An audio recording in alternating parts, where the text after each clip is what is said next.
The Red Cross responds to nearly 66,000 disasters every year, most of them house fires. Red Cross President and CEO Gail McGovern says you need to develop an evacuation plan and practice it, especially with your children. It takes just 2 minutes for a home to be engulfed in flames. Practice those drills. We all think our kids know what to do. They don't. We need to teach them. We have started a large campaign where we're going into vulnerable communities and helping install smoke alarms. Already 92 lives were saved, and 4 of those lives were saved by a 5-year-old girl who remembered what we taught them during these fire drills, and she got her family out. We also have a slew of free apps that people can download onto their smartphones. It's what to do in every kind of disaster you can imagine, how to prepare and how to recover. To help support all the Red Cross does and to make a financial donation, go to redcross.org. That's redcross.org. See that cute little dog in the pet store window? Chances are it came from a puppy mill. A breeding facility that forces caged, neglected, and often sick dogs to churn out puppy after puppy to be sold for profit. Meanwhile, millions of wonderful, healthy pets end up in animal shelters. This leads to the killing of more than 9,000 by the end of today. But with one simple choice, you can help. Just by deciding to adopt instead of purchase your next pet. Animal shelters are full of amazing pets looking for a home. When you adopt your new best friend, not only are you saving a life, you're taking a stand against puppy mills. When your friends see the smart choice and impact you've made, they adopt their next pet and share with 5 of their friends, who share with 5 more. Before long, thousands get involved. Pet stores stop selling dogs from puppy mills, and even more lives are saved. And with your help, we can save them all. Visit bestfriends.org/puppymills to learn more. It's Thursday night, and you're grabbing drinks with some friends. Started off with a pitcher for the table, which quickly becomes 2. There's pool. And there's the photo booth. All right, everybody squeeze in. Say cheese! Followed naturally by an order of wings. And another. Can we get some extra ranch sauce? Then there's the ceremonial nightcap. So what are we doing this weekend? And lastly, it's back to the car, which, if you're buzzed,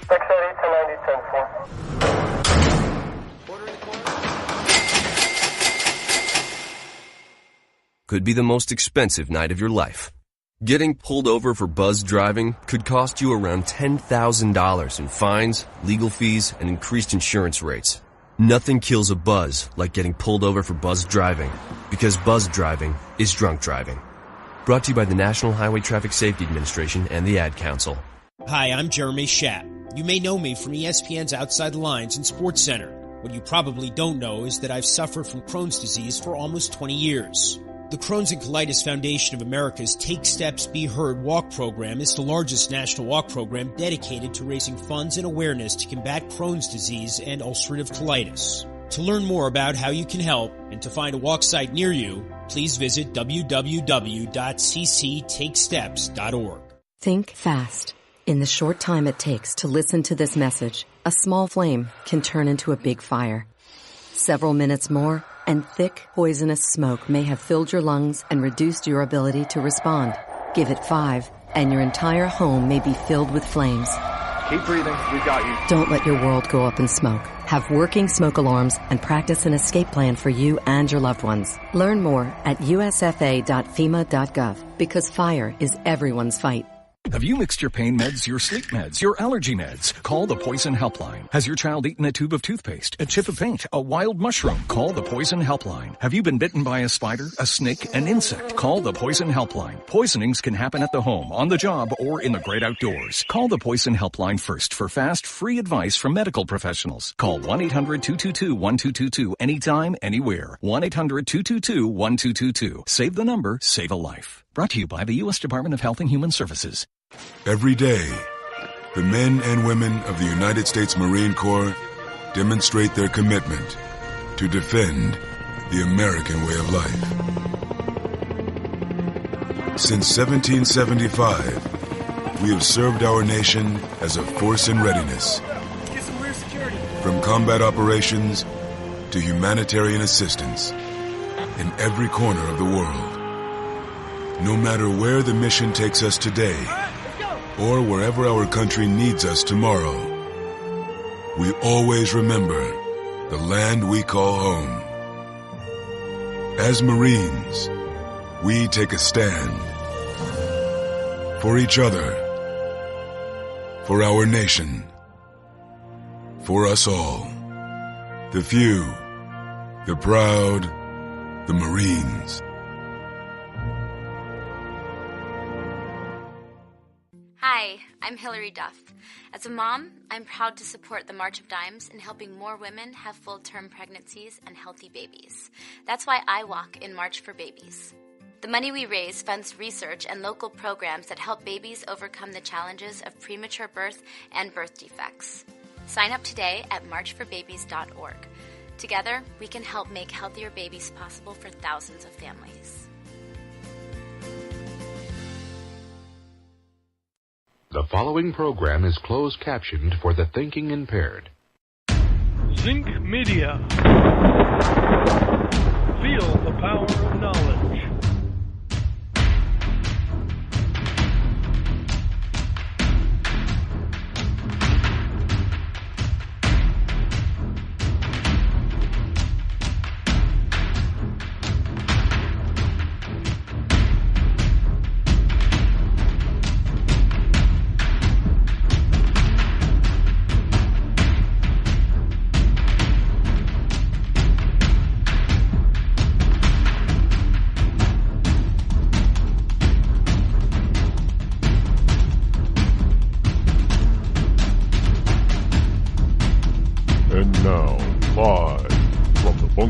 Studio located somewhere within the great granite state of New Hampshire is Rod Eccles. And good morning to you, one and all of you liberty lovers and ecclesiastics. Welcome to Friday. Welcome to Freedom Friday.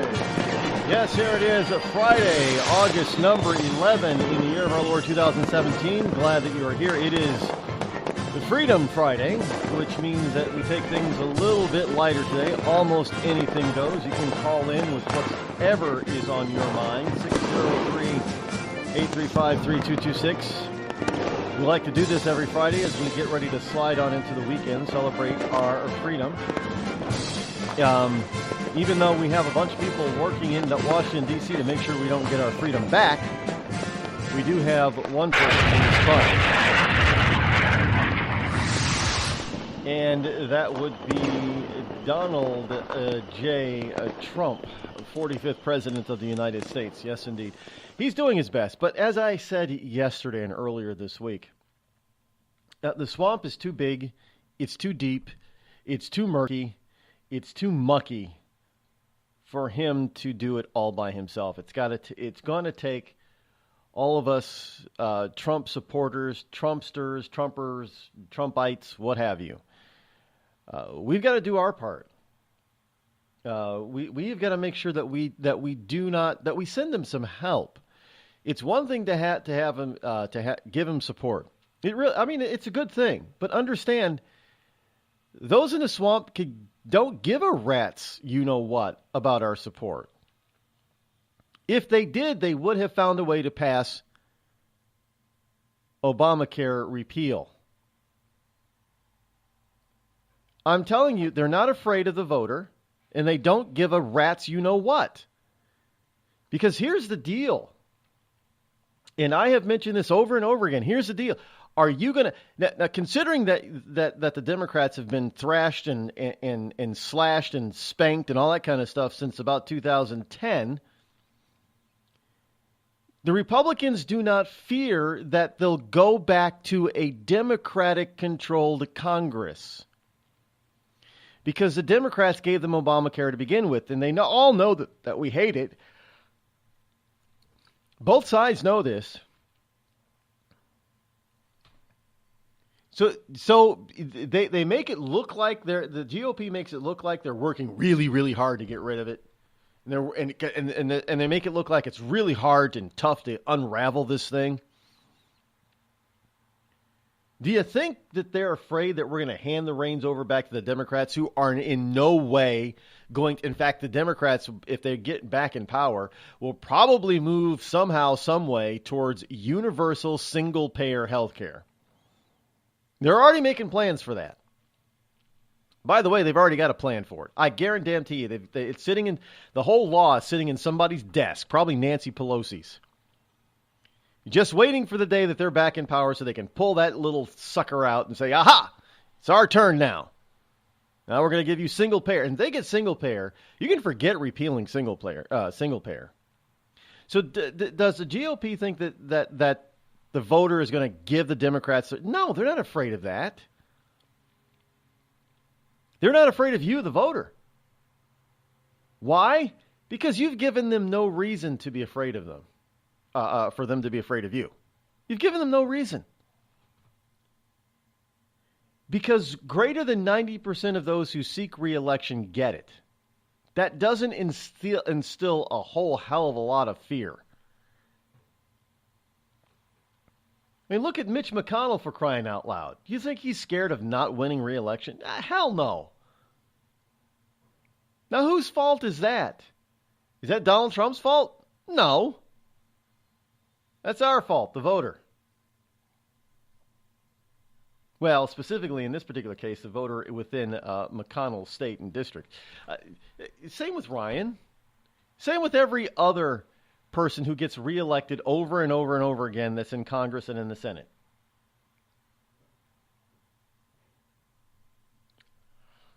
I mean, Nancy Pelosi, this is ridiculous. Now, I'm not even talking about their specific brand of politics. I mean, let's just be honest here. You've got people in Congress, in the House, and in the Senate who, during question and answer periods, they seriously ask if islands are going to flip. They seriously say, well, this congresswoman will be all about taking over your company. They seriously, on both sides, but mostly Democrats, they seriously make a foible after foible after foible. They sound totally and completely and utterly idiotic, and yet they get reelected.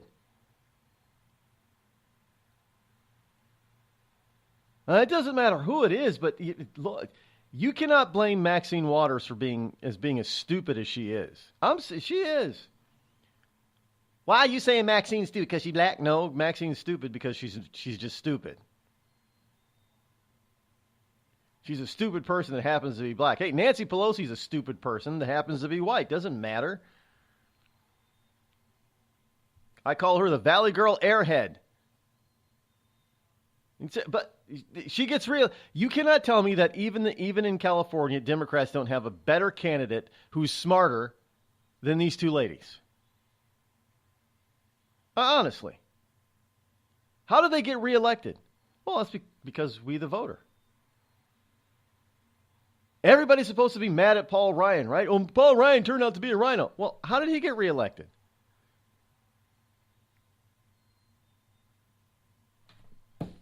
I'm so, we all get mad at John McCain. Well, why? John McCain's 80 years old with brain cancer, probably has dementia and everything else that comes along with age sometimes, and yet he gets reelected. Is that John McCain's fault that he gets reelected? No.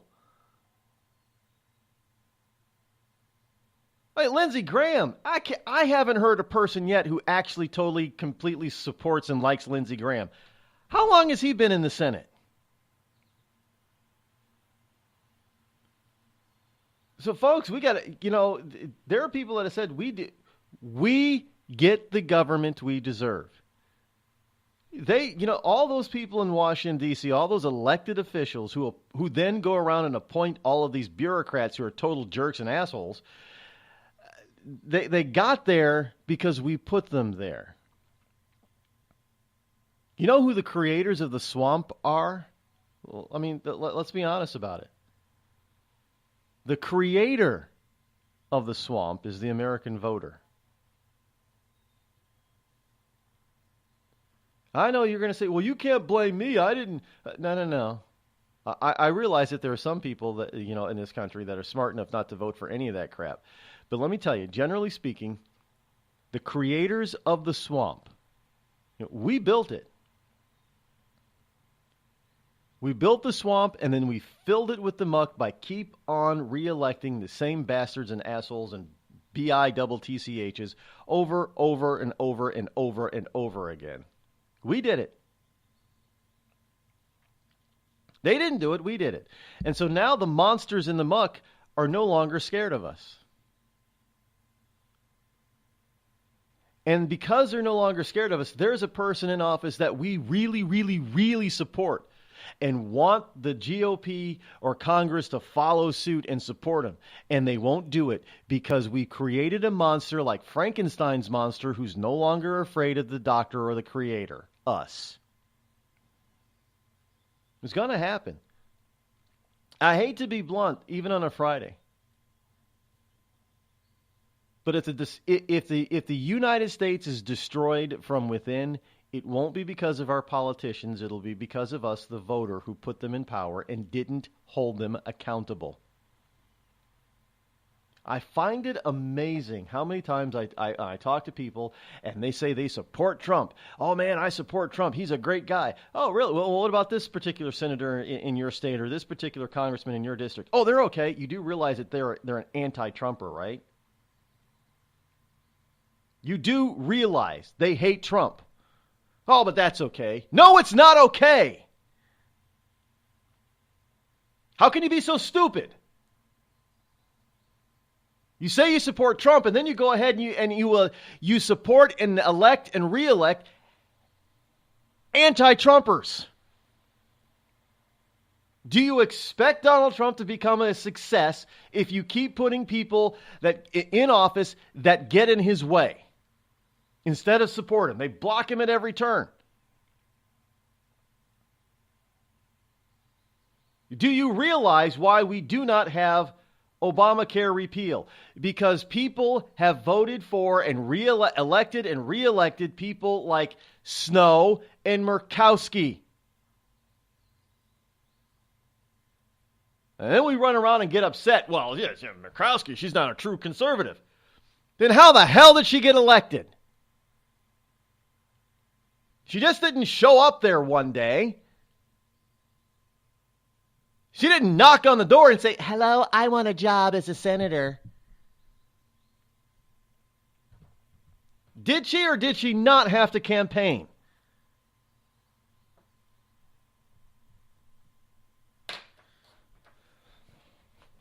So this whole notion that you want, that Americans want to blame the swamp, hello, I hate to break it to you, but let's be honest here. We created the swamp. We did. And now as is typical, we expect somebody else to do the work for us and clean up our mess. Well, he's trying, but he cannot do it all by himself. I shouldn't even say that he can't do it all by himself. He can't do it when you're sending people, more swamp monsters to the swamp. That's because that's exactly what we're doing. And I guarantee you that 90% of the people that are up for re-election in November of 2018 will be back in December 2018 and will be reinstated in January 2019. How much you want to bet? I hear all of you wonderful people out there. Now look, I'm not blaming those most of you people who listen to this show, because you get the deal. I know.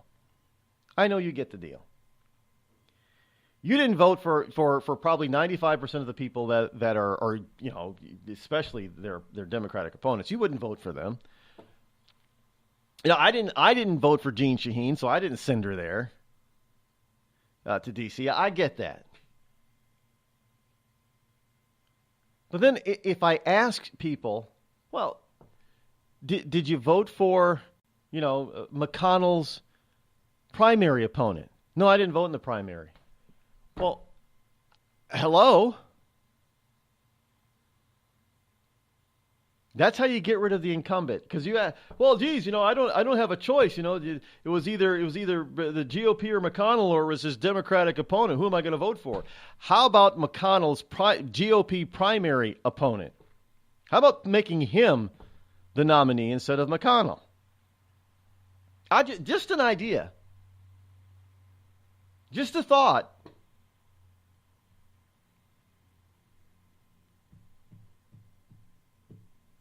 There are people out there that have said, we get the government we deserve.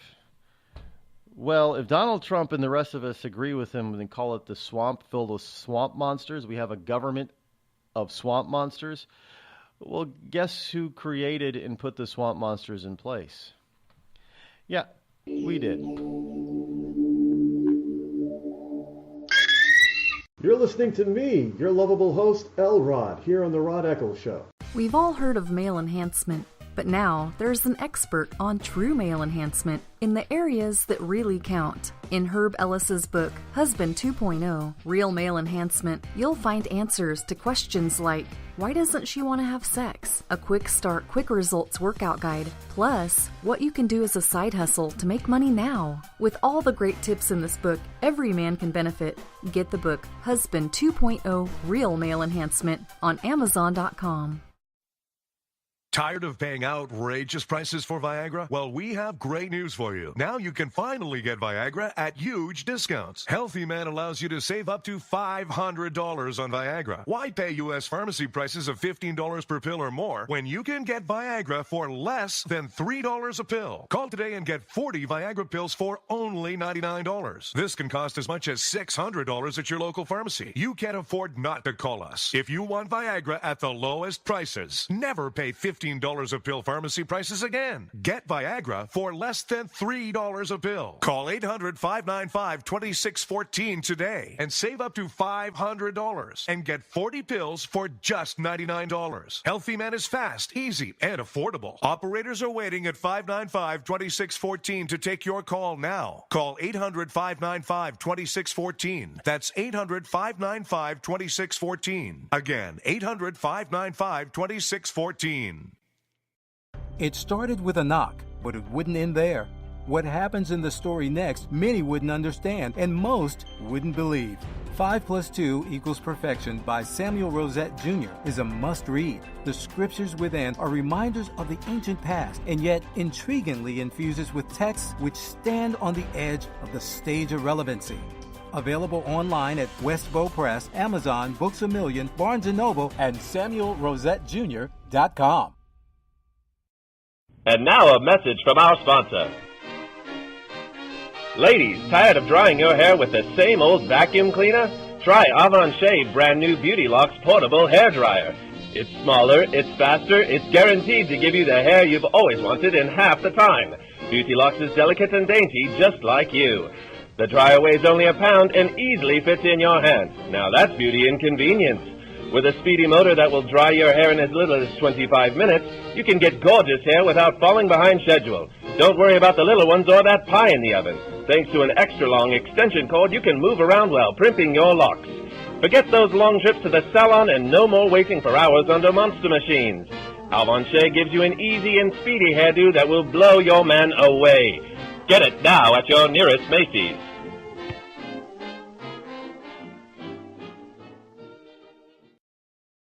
You're listening to The Rod Eccles Show.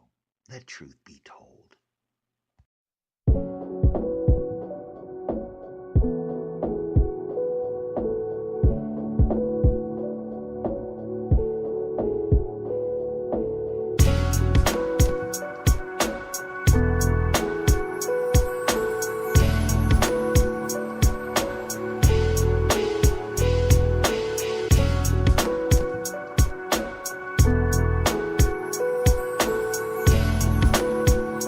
(603-835-3226). One of the other things that I find very interesting in this country today, and this harkens back again. This harkens back to it, it being our fault, not necessarily a bureaucrat's fault, but our fault, is when it comes to public education. Now, how many times have parents out there, and if you're a parent, follow along with me on this. How many times have you complained about your public school? Your kids aren't really learning it. You complain, and then you chastise the school board and all that kind of stuff. But what do? You complain a little bit, but you keep sending little Johnny and little Susie to that public school. And when you ask why, you reply, well, what are we supposed to do? Send them to a private school? We can't afford that. No, you can't afford it because you don't want to. You don't want to be inconvenienced at all. I mean, let's be blunt. The majority of Americans, if they actually handled their finances properly, could afford to send 2 kids to private schools. Because some private schools, especially Catholic schools, well, we're not Catholic. That doesn't matter. No, their tuition is far less than the taxes that you're paying on sending them to a public school. Believe it or not, you can get into a Catholic or a parochial school for $2,000 to $5,000 a year per kid. Well, that's fine. That's $10,000. Well, you got a $30,000 car sitting in your driveway, and you don't have one. You got 2. You're spending a total of nearly $1,000 a month or more on new cars. Well, we need a car. Yeah, you need a car, but you don't need the latest model of a $35,000, $40,000 crossover. You don't need a BMW. You don't need a Lexus sitting in your driveway. What good is it doing you? But costing you $700 a month just for one. By the time you get done with taxes and insurance and registration fees, you're probably spending just for one car close to $1,000 a month. So I don't want to hear that you can't afford it when you're sitting there and when there are these kinds of vehicles sitting in your driveway under lease. Well, I leased them, Rod. That's cheaper. Oh, that's BS is cheaper. Leases aren't that cheap. Leases make a dealership a ton of money. Why do you think they push it? If that means that the dealership is making a ton of money, where are they getting a ton of money? Out of your freaking pocket. Come on, grow up. If you have a problem with your local school district, then whose fault is that as well? Yours. It's time that we start taking responsibility all over this country. It's nobody else's fault that our nation is in the mess that it's in. It's nobody else's fault that we've got a bunch of millennial snowflakes running around that can't take no for an answer. Whose fault is that? It's their parents' fault because they're the ones that raised them, not the village. Their parents. Rod, I thought this was Freedom Friday. Well, it is Freedom Friday because if you don't understand what freedom really is, you're going to lose it and we're going to end up like Venezuela.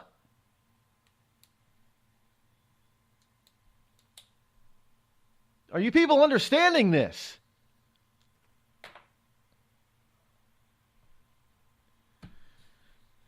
I mean, it's really, it is such a no-brainer. Well, because it's a no-brainer, that's probably why people don't even think about it.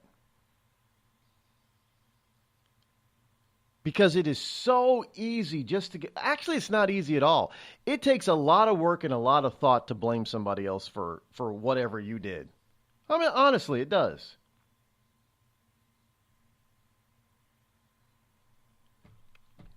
It takes a lot of thought to blame somebody else. It takes a lot of work. Because not only do you... I mean... To blame somebody else, you've got to convince the person you're blaming it's their fault. You've got to convince everybody else around you it's the person you're blaming's fault. And then you got to convince yourself that it's somebody else's fault. That's a lot of work. And you got to remember the damn lie that you're telling about it for all three of them to understand, all three groups understand whose fault it is when it's not your fault, or so you claim.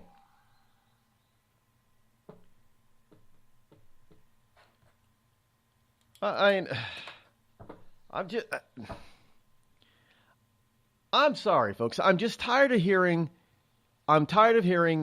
that the position that we're in, as far as our politics, our government, and everything else in our society that we do, is somebody else's fault. It's not. look in the mirror. Because it's a good chance that the person in the mirror that you're looking at, that's whose fault it is. That you might be an honest, decent patriot and vote for, try to find the real conservatives and vote for them. And okay, then you're probably one of the rare few in this country who really can say it's not really my fault. Otherwise, look in the mirror, folks. The Red Cross responds to nearly 66,000 disasters every year, most of them house fires. Red Cross President and CEO Gail McGovern says you need to develop an evacuation plan and practice it, especially with your children. It takes just 2 minutes for a home to be engulfed in flames. Practice those drills. We all think our kids know what to do. They don't. We need to teach them. We have started a large campaign where we're going into vulnerable communities and helping install smoke alarms. Already 92 lives were saved, and 4 of those lives were saved by a 5-year-old girl who remembered what we taught them during these fire drills, and she got her family out. We also have a slew of free apps that people can download onto their smartphones. It's what to do in every kind of disaster you can imagine, how to prepare and how to recover. To help support all the Red Cross does and to make a financial donation, go to redcross.org. That's redcross.org. I'm just so happy my father had a chance to see his kids before he passed. I just want to say thank you. When her father fell ill, the American Red Cross was able to help get Veronica's brother home from the Navy to speak to his father one last time. It's thanks to your donations that we can connect military families when they need it most. Please donate today at redcross.org. It's Thursday night, and you're grabbing drinks with some friends. Started off with a pitcher for the table, which quickly becomes 2. There's pool. And there's the photo booth. All right, everybody squeeze in. Say cheese! Followed naturally by an order of wings. And another. Can we get some extra ranch sauce? Then there's the ceremonial nightcap. So what are we doing this weekend? And lastly, it's back to the car, which, if you're buzzed,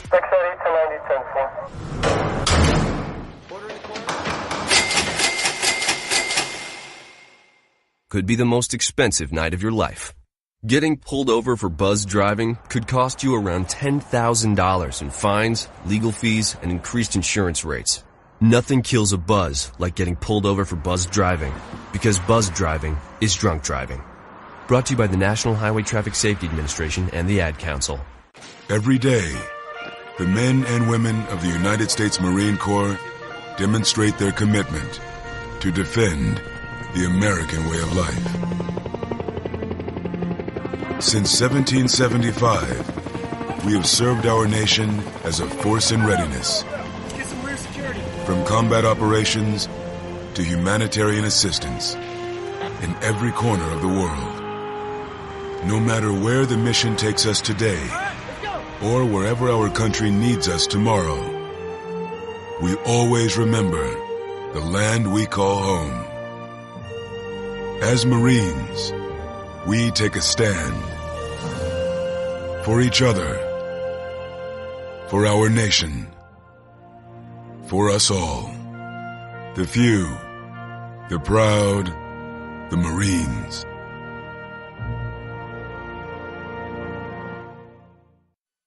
I considered suicide so I wouldn't put my family through all the pain. Many of our warriors are returning home from the battlefield, only to face a new war as they struggle with devastating injuries. At Wounded Warrior Project, we understand. We're there to help.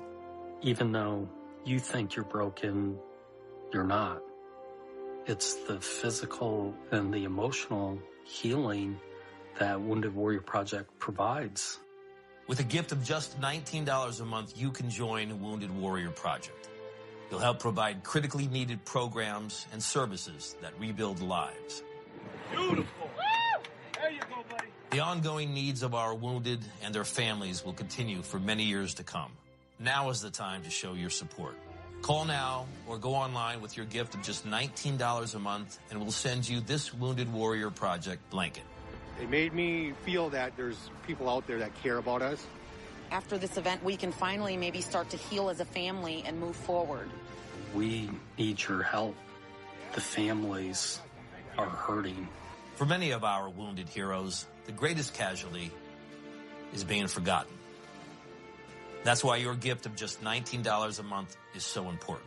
Please call or go online right now.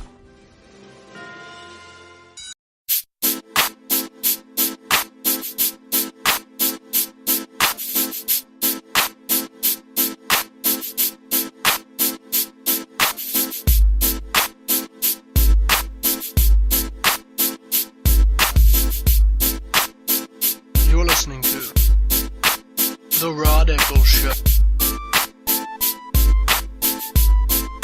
603-835-3226. That is the number to call should you wish to participate this morning here on the Rod Eccles Show, this Freedom Friday. I promise we'll get a little bit lighter. I'm not trying to be heavy, but at all times, I'm just going to be truthful.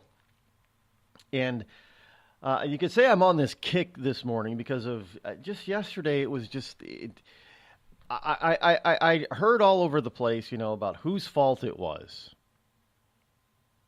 We didn't get Obamacare repeal. Well, whose fault was it? And this whole mess with North Korea. Well, whose fault was that? I mean, we're trying to. It's unbelievable how you have the media trying to blame Donald Trump for North Korea. I mean, he's only been president. It's the same thing that they tried to pull when 9/11 2001 struck. Well, it was George Bush's fault. Really? What, was he president for 8 months? That was George W. Bush's fault. Well, yeah, he had a chance to arrest people and get. Who we know the mastermind was. Didn't Clinton have a couple of chances to get him, back during his administration, and he refused?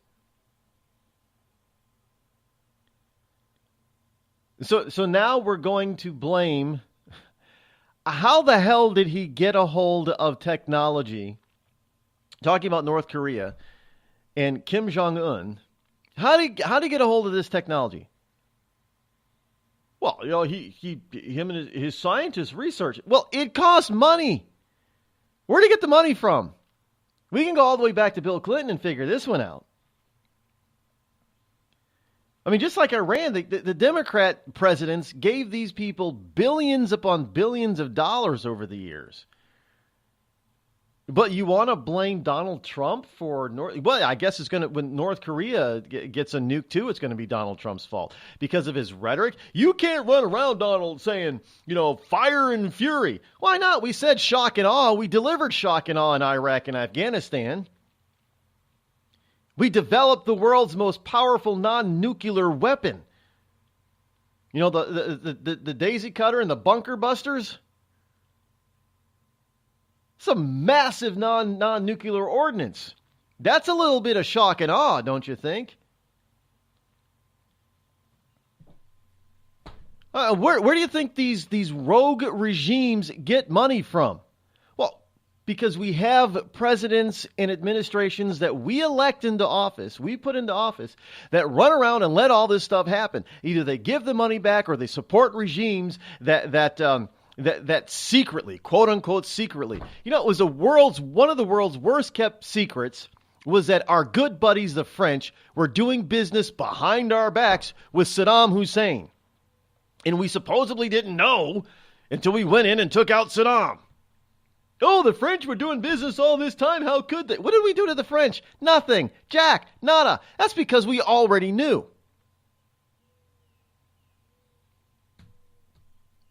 But hey, it's George W. Bush's fault that the French were doing business behind the scenes with Saddam Hussein. It was George W. Bush's fault. Oh, forget the fact that all this stuff that supposedly was supposed to isolate Iraq happened under Bill Clinton.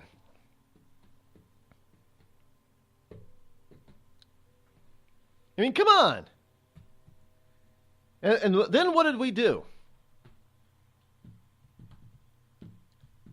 Let me be blunt.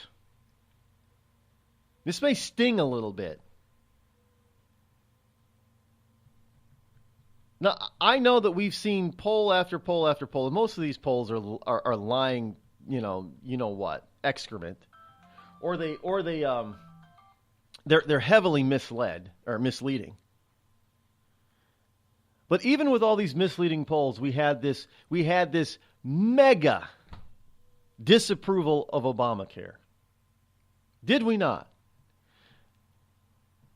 Yeah, we did. And well, Rod, in 2010, we gave Congress to the GOP in probably one of the biggest peacetime political swings in history of mankind. Yeah, I get it. But then what did we do in 2012?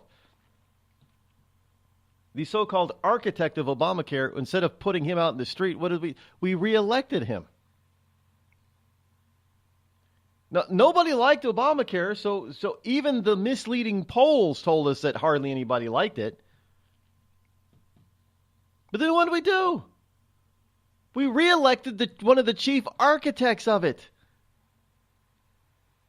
And so when the GOP finally decided, well, okay, we're gonna put Obamacare repeal on his desk in 2014, he vetoed it. And now we want to. Well, I mean, it is partly their fault, but now we want to firmly blame the GOP for not being sincere in repealing Obamacare. How can they take us seriously when the person who is one of the main architects of Obamacare in 2010 gets reelected in 2012? I mean, a pretty wide margin at that. It wasn't a political landslide, but it was still a huge margin. So I don't want to hear all these people talk about, well, they won't, the GOP won't repeal Obamacare. Well, who did you vote for in 2012? Obama. Do you expect the GOP to be scared of you?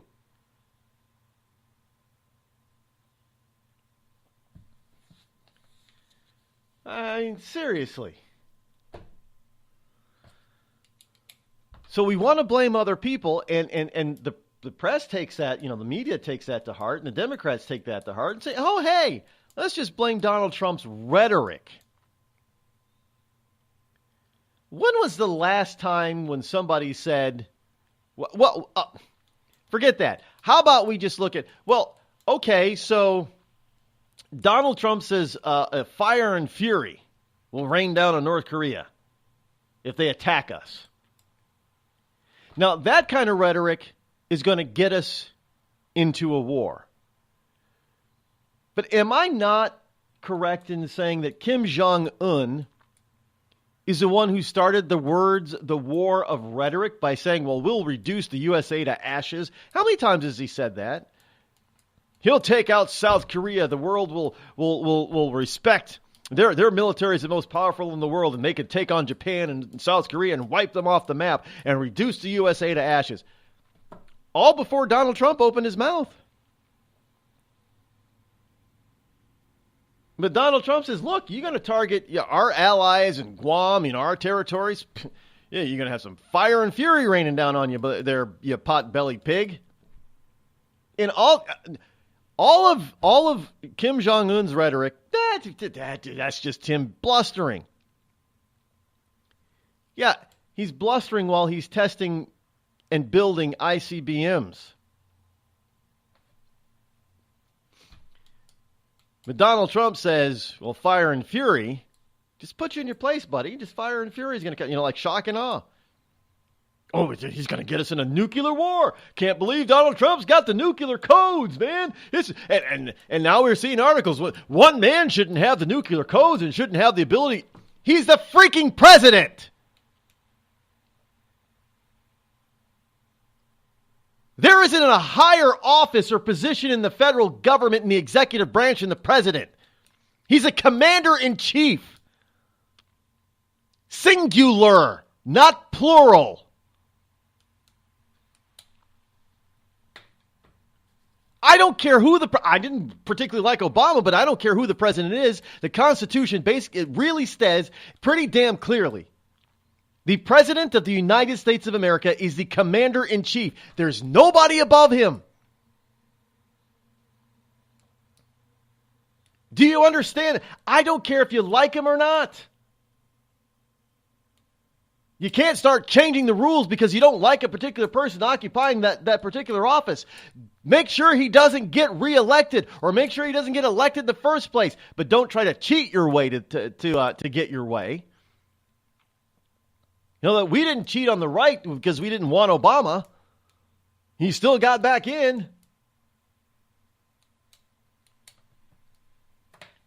And you didn't hear us saying, well, geez, we ought to take away presidential powers because, Obama's the president. We don't like Obama.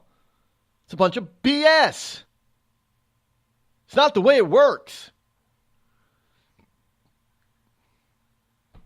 And if that's what you think, grow the hell up.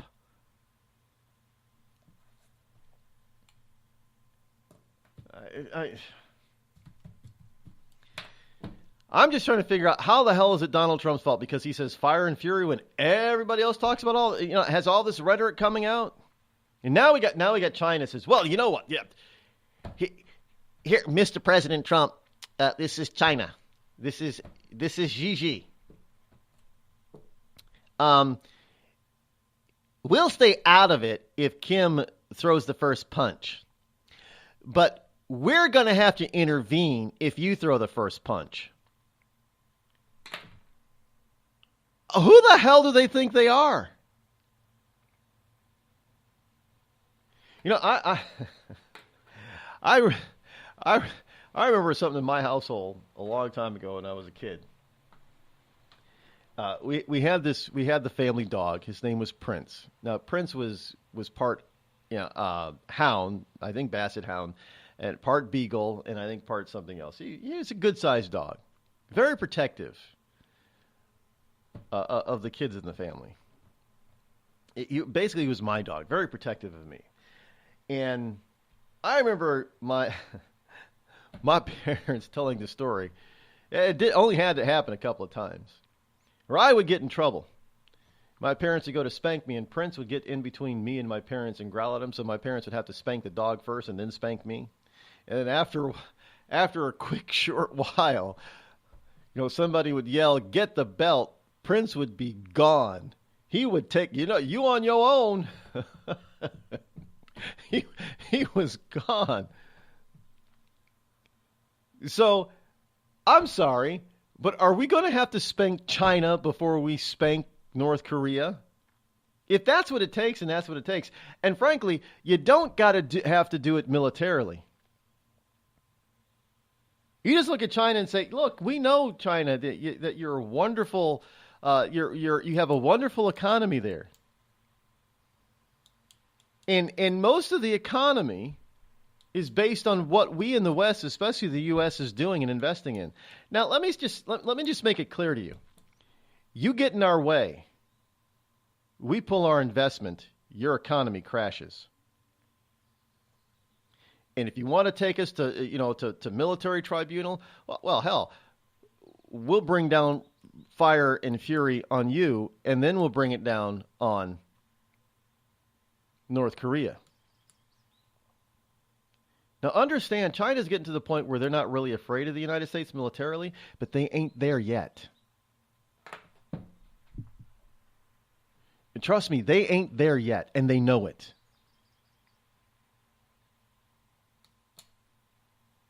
This is the whole notion of this is the 21st century, so speaking softly has a different connotation, but speak softly and carry a big stick. Even though Obama tried to ruin our military, we still got a pretty damn big stick. And it's only going to, under Trump, it's only going to get bigger.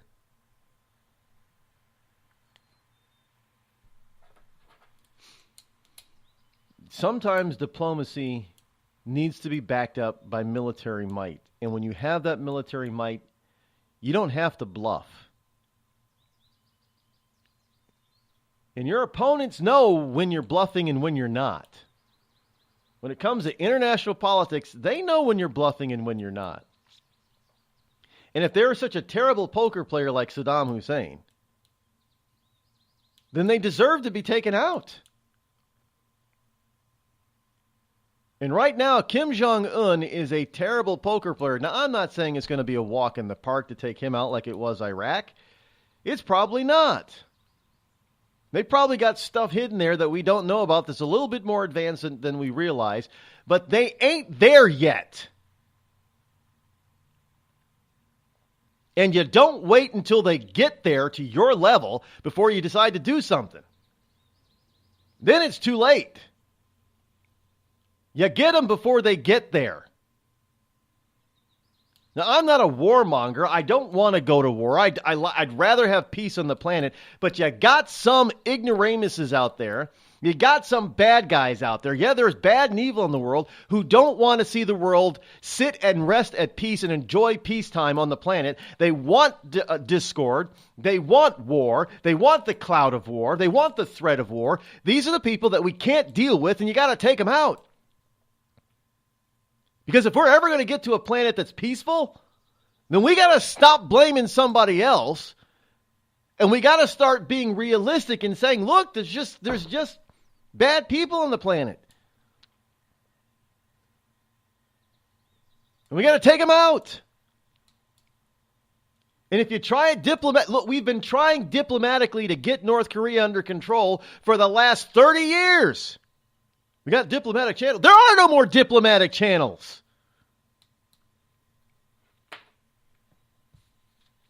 Especially when you want to blame a guy who's only been in office for 6 months. Hello? I know this is supposed to be Friday, right? Hold on, we'll get to your call right after the break.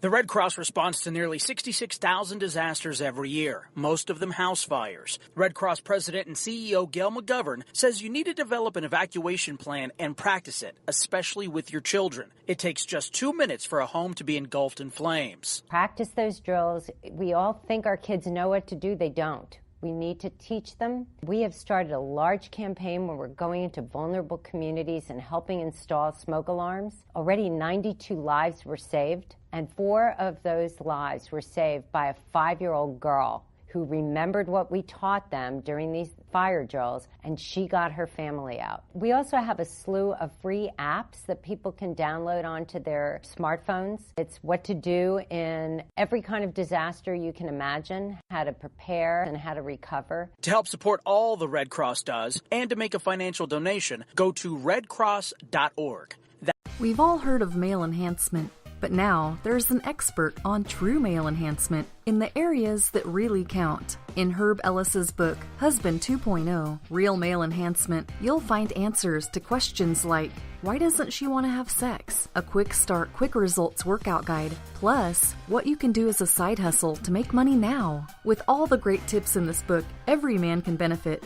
Get the book, Husband 2.0, Real Male Enhancement, on Amazon.com. This is Free America broadcasting on the Rod Eccles Show with a message to all patriots trapped behind the lines in California, New York, Boston, and Chicago. Don't give up, true lovers of America. Even as we speak, moves are being made to drive the invaders back to the land from which they came. Defeat the would-be dictators and lift the chains of tyranny from around your neck. Stay strong. Stay brave. You're not forgotten, and you're not alone. Until next time, patriots, this is Free America signing out. Call Rod now, 603-835-3226. Lines are open.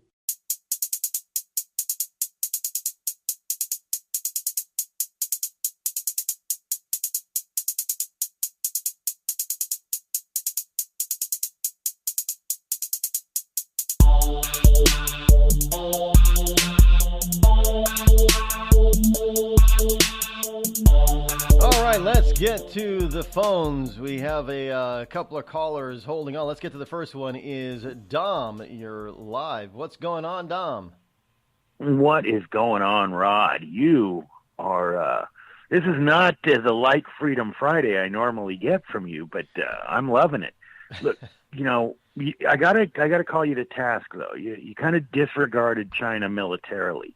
you do understand they have a aircraft carrier, right? I'm not trying to disregard China. I understand that they have an aircraft carrier. I also understand they have 2 or 3 right now that they're building. I also understand that they have silent subs with worm drives that we have a very hard time detecting. They're not in the Stone Age compared to us. I get it. I mean, you're just sitting there going, well, yeah, granted, their aircraft carrier, their one aircraft carrier is roughly 40 years old, but that means they're, that doesn't mean they're not a world threat. Look, I've constantly disregarded China, and I will continue to disregard China. I don't care about their silent subs. I don't care about anything. Do you remember when they unveiled their big aircraft carrier buster? They blew up an old aircraft carrier, and everyone was like, oh, my God, that is just – and they cut to some admiral who goes, that's what happens when you drop a bomb on an aircraft carrier. Yeah. And the whole room was like, oh, yeah, I never thought about that. I don't – but I do think China's in a sticky situation, that they need North Korea. I mean, nobody looks at China as the bad guy anymore because their next-door neighbor's a giant a-hole.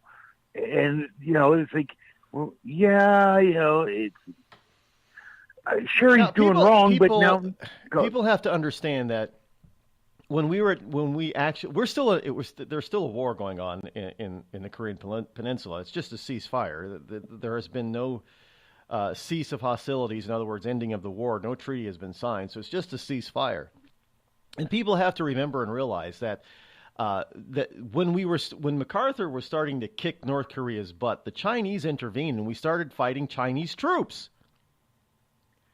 We were fighting China back then. I mean, this whole thing that China's been sitting on the sidelines with their rhetoric is bullshit.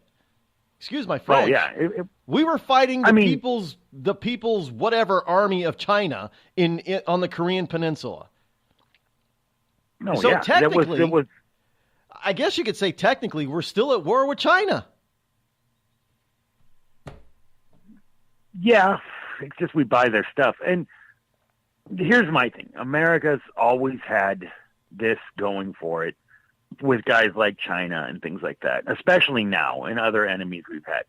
We produce a lot of goods and we buy even more goods. Our buying power is just as strong as our military. I've always felt that. It's like, let's go back to the Revolutionary War.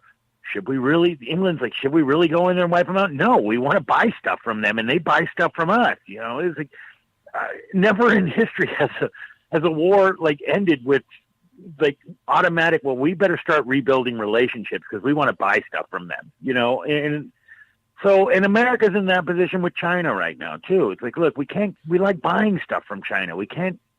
We have to walk softly. We enjoy buying Chinese goods. I don't know why we do, but we do. Because we're cheap. That's why we like. We like cheap crap. I'll wholeheartly admit it. I'm absolutely guilty of that. If it's cheap and it's crappy, I like it.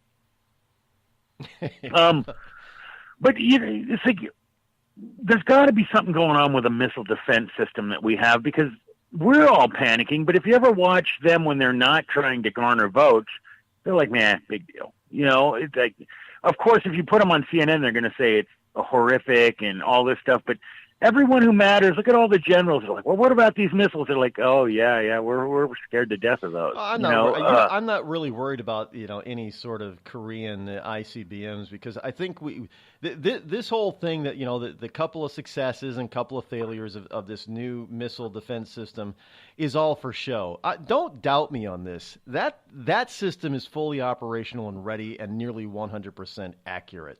And I think that they're showing it. They want to say that it's not so perfect, but you know what? That's kind of what they said about the Patriot system back in the early 90s. And how'd that work? That worked like 99% of the time. Did it not? Yeah. So I'm not going to live in fear of a Nork nuke, but no, it's not deployed everywhere. And you have some idiots like in South Korea, their South Korean president who doesn't want us to deploy it there because it might piss off Kim Jong-un. He's going to hit you anyway. If he's going to hit you, he's going to hit you anyway. Come on. Exactly. You know what? I did see one thing, though. I was reading an article, I think it was on MSM, and said how you do it, how Trump should do it. And oddly enough, they were praising Reagan, who they've spent the last 30-something years hating, but they said how you beat him. He says, especially how you beat China. They said, well, you better not show up. He said, Reagan, every time they told Reagan that, he just showed up. He says, okay, here I am. What are you going to do? I got to run. I'm up against a hard break, my friend. All right. Love you, brother. Bye-bye. Bye. Thousands of families affected by disasters, like the recent wildfires, urgently need support. You can help the American Red Cross provide warm meals, shelter, and hope to families when they need it most. Please donate today to Red Cross Disaster Relief to help people affected by disasters, big and small. Go to redcross.org or call 1-800-RED-CROSS today. Your support is critical. We can't do it without you. I'm just so happy my father had a chance to see his kids before he passed. I just want to say thank you. When her father fell ill, the American Red Cross was able to help get Veronica's brother home from the Navy to speak to his father one last time. It's thanks to your donations that we can connect military families when they need it most. Please donate today at redcross.org. Were you born from 1945 to 1965? People born during these years are 5 times more likely to have hepatitis C. So even if you try to eat right, exercise, and take care of yourself, you could still have hepatitis C, a serious disease that's a leading cause of liver cancer. If you were born from 1945 to 65, you should get a blood test for hepatitis C. Treatments can cure this disease. Talk to your doctor about getting tested. A message from the CDC. Think fast. In the short time it takes to listen to this message, a small flame can turn into a big fire. Several minutes more, and thick, poisonous smoke may have filled your lungs and reduced your ability to respond. Give it 5, and your entire home may be filled with flames. Keep breathing. We've got you. Don't let your world go up in smoke. Have working smoke alarms and always stay in the kitchen when cooking at high temperatures. Learn more at usfa.fema.gov because fire is everyone's fight. Have you mixed your pain meds, your sleep meds, your allergy meds? Call the Poison Helpline. Has your child eaten a tube of toothpaste, a chip of paint, a wild mushroom? Call the Poison Helpline. Have you been bitten by a spider, a snake, an insect? Call the Poison Helpline. Poisonings can happen at the home, on the job, or in the great outdoors. Call the Poison Helpline first for fast, free advice from medical professionals. Call 1-800-222-1222 anytime, anywhere. 1-800-222-1222. Save the number, save a life. Brought to you by the U.S. Department of Health and Human Services. Premature birth is the #1 killer of babies. Those who survive often face birth defects and complications that affect them for life. For hundreds of thousands of families in the United States, this is the hardest thing they will ever have to face. And it's even harder on the baby. March of Dimes is providing education and support to families and funding life-saving research to give every baby a fighting chance. You can help. Do something today. Give them tomorrow at marchofdimes.org/tomorrow. It's pretty amazing when you consider that 7 years ago, we didn't have the treatments we have now. We cure 80% of children with cancer. Go back 50 years, we were curing 20 to 30%. This is the miracle story of modern medicine. We understand what makes this cancer tick. And of course, without donors from around the world, this just couldn't happen. There's one thing we're focused on, and that's beating this thing. St. Jude Children's Research Hospital. Finding cures, saving children. Learn more at stjude.org. Not on my watch, our military service members say, as they volunteer to serve. As they move out, stand firm, and take fire. So not on our watch, we say, to the severely ill or injured veterans who can't get the care they deserve to live full and independent lives, even when there's no government funding or a nursing home seems like the only option. We won't leave one warrior behind. Not on our watch. Join us at findwwp.org. Every day, the men and women of the United States Marine Corps demonstrate their commitment to defend the American way of life. Since 1775, we have served our nation as a force in readiness. From combat operations to humanitarian assistance in every corner of the world. No matter where the mission takes us today or wherever our country needs us tomorrow, we always remember the land we call home. As Marines, we take a stand for each other, for our nation, for us all. The few, the proud, the Marines.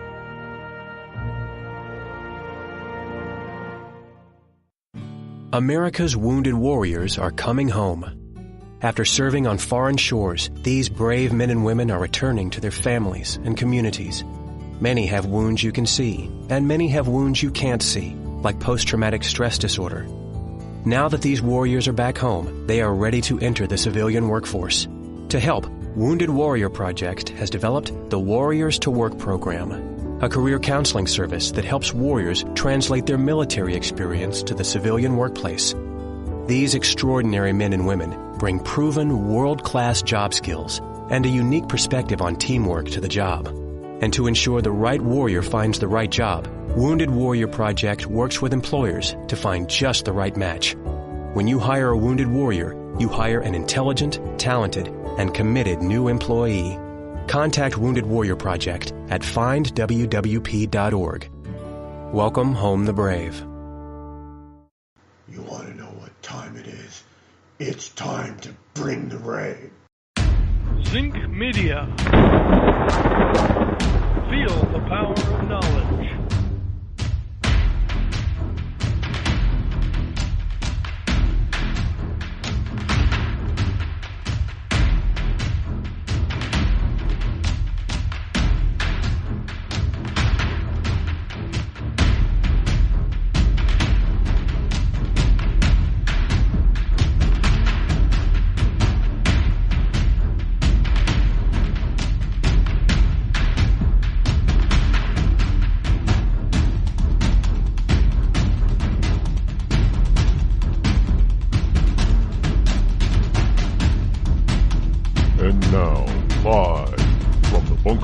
Studio located somewhere within the great granite state of New Hampshire is Rod Eccles. And welcome back. Here we are on this Friday, August 11th. That's right, I said Friday. Welcome to Freedom Friday. It is Freedom Friday. Every Friday we try to take things a little bit lighter. I know the first hour was a little bit heavier than normal for a Friday, but we will get into the lighter side of things this morning. Of course, still just about anything goes. 603-835-3226 is the call-in number should you wish to contribute or talk about anything that is on your mind, and we will cover it. We can talk about the sciences, the arts, if you will, the newest movie that's coming out. By the way, did you know Hollywood is having some hard times? Yes, indeed, they are having some troubles. But anyway, welcome back to all of you liberty lovers and ecclesiastites all across the globe as we continue on. Let's try to get. I think I'm done trying to spank the American electorate here for their contribution to the destruction of the United States of America as we know it. And it's not. You know what? It's not the destruction of America as we know it. It's just the destruction of America. Period. There is not going to be, I know there are some people out there that say, well, we have a bunch of patriots out there, Rod. They're going to stand up and defend. Let me tell you something about the wonderful patriots, and this is not a slam on the patriots, not at all. And when I say patriots, I'm talking, patriots in the military and the various militia groups that each state has. The problem with that is. And in many states you have more than one militia, but let's just say each state has one, citizen militia. But many states have more than one, especially in here, even in my small state of New Hampshire, I know of at least two.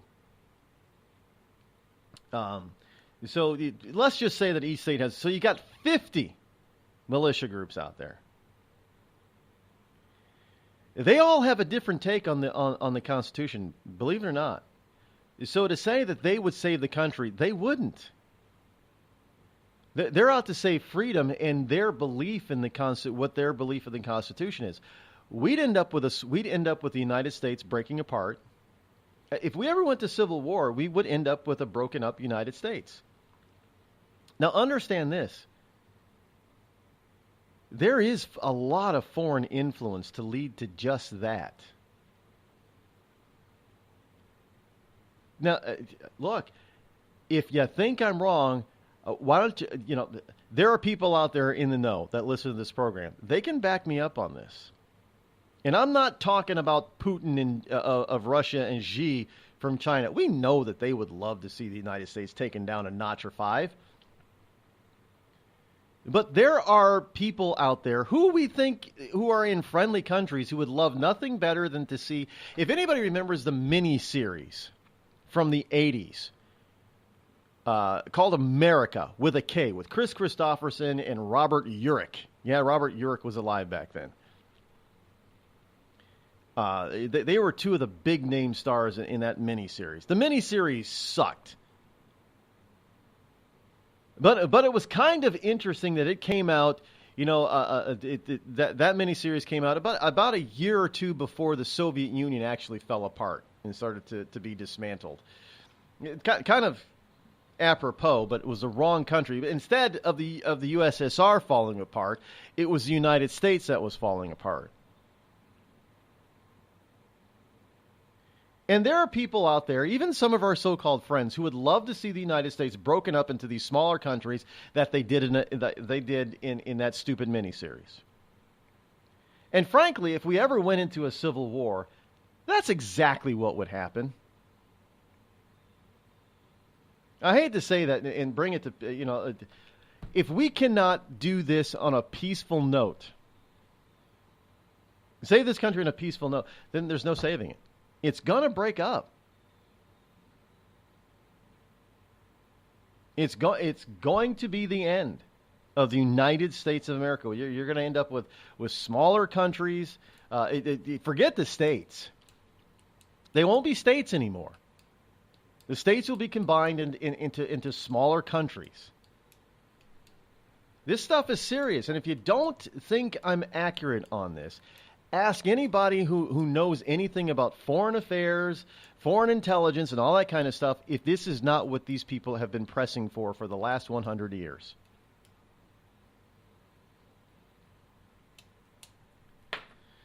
And it hasn't been just the communists and the Soviets who've been pushing for this, by the way. Just saying. This is a critical century for this country. If we can get out of this century at the year 2100, I'm going to say it. If we can get to the year 2100, because right now we're 2017, if we can get to the year 2100 and still be a single nation, it will be a miracle. The way we're going right now, it will be a miracle. And it won't be because politicians can only do what the electorate allow them to do. I don't care what kind of government you have. It takes the will of the people to allow it to happen. Well, the people of Venezuela didn't allow it to happen. Yeah, they did. Venezuela's in the mess that it is now because the people of Venezuela elected Hugo Chavez, and then they re-elected him. Elections have consequences. Think about that. They may not have immediate consequences, but over time, they have consequences. Maduro just didn't appear out of nowhere. This was building. It was being blown up like a balloon. Now the balloon is popped, and now they're all like, "Oh my goodness, we can't have this!" And they want to be out in the streets and protest, and it's too late. It's too late.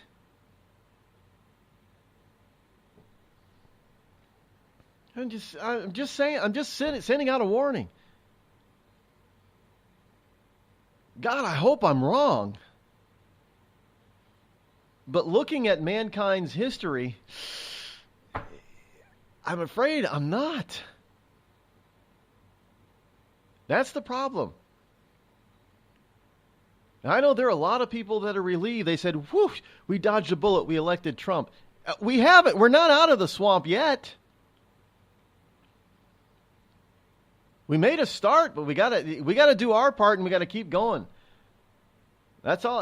Well, hey, look. You've got liberals out there in every corner of this country that are actively working against those who want to stay united. But trust me on this. California has already the California liberal has already shown their hand. They claim they want to secede now. And there are a lot of conservatives that say, "Go ahead, try to survive on your own." But this is secession is not the same as splitting a state in two. I know that there are people in California and parts of Oregon that want to form this, split off, secede from California and Oregon, and form the 51st state called the state of Jefferson. Much like the state of Washington, they want to form the state of Jefferson because they're more conservative and they're tired of Southern California dictating to Northern Californians who are more conservative than Southern Californians and taking all their money downstate. They want to have more of a say in their government, in how they live. So they want to secede from California and a small portion of Oregon and form the state of Jefferson. I can't blame them for that. Look, there was a movement back in the 70s, 60s and 70s. It didn't get very far either. In the state of Michigan, the people in the Upper Peninsula, they got tired. The same damn thing. They got tired of all their money and all their political power being sucked down to the Lower Peninsula, especially around Flint and Detroit. So it's all seemed like that's all the state cared about was the Lower Peninsula. The Upper Peninsula, they got the scraps and the leftovers, and they got tired of it. They said, well, let us secede and form the Upper Peninsula. We'll be the 51st state. Well, the problem is that the people in the lower part of the state of Michigan, they understood that they needed the money coming from upper. They weren't going to let it go. It's the same thing with California in the state of Jefferson.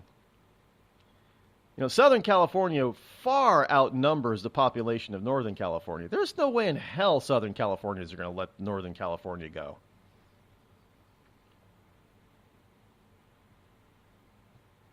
So they're like trapped.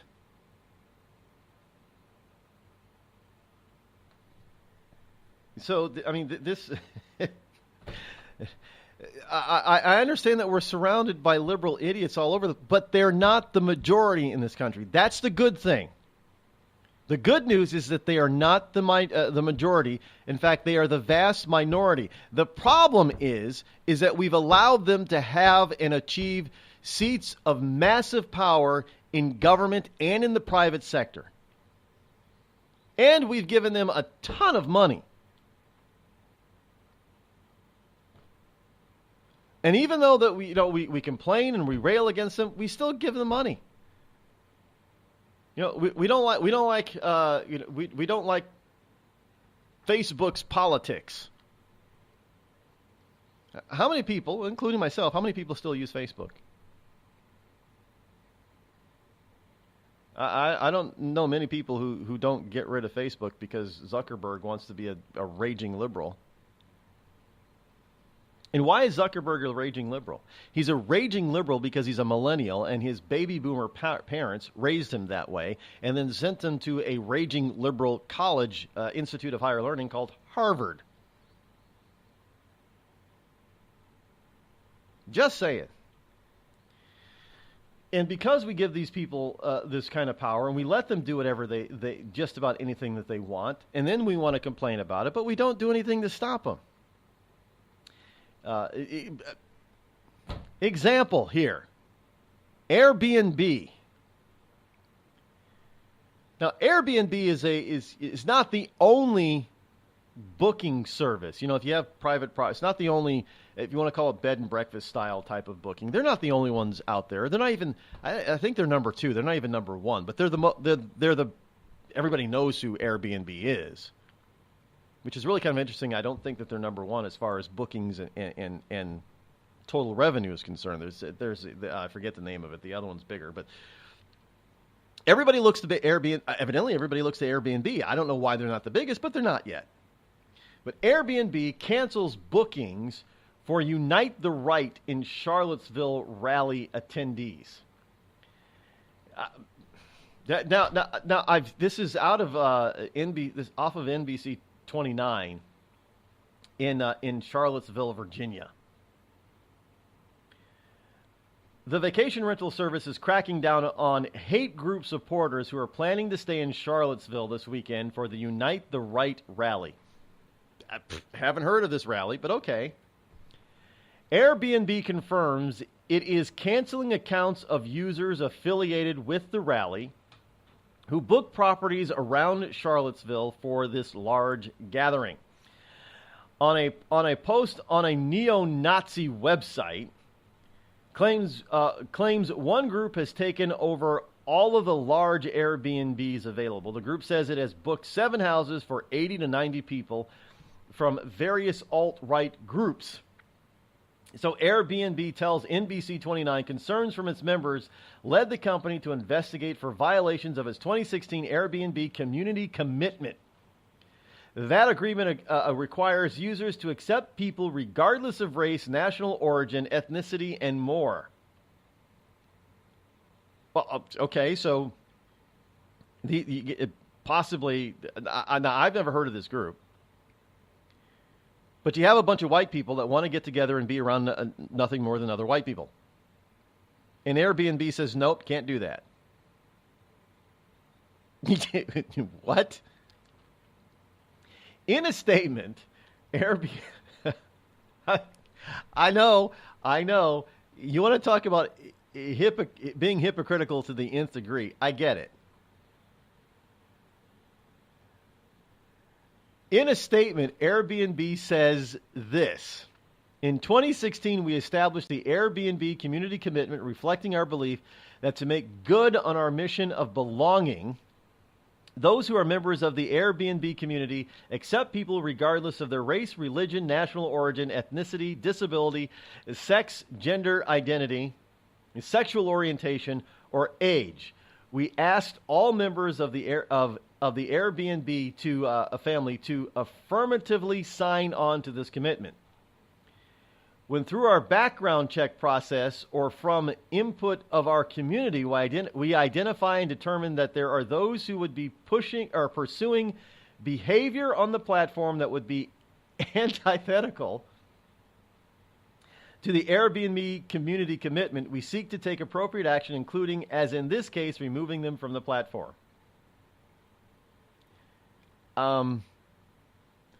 So basically, Airbnb is saying either you agree with us and what we believe community is, or you don't get to use our platform.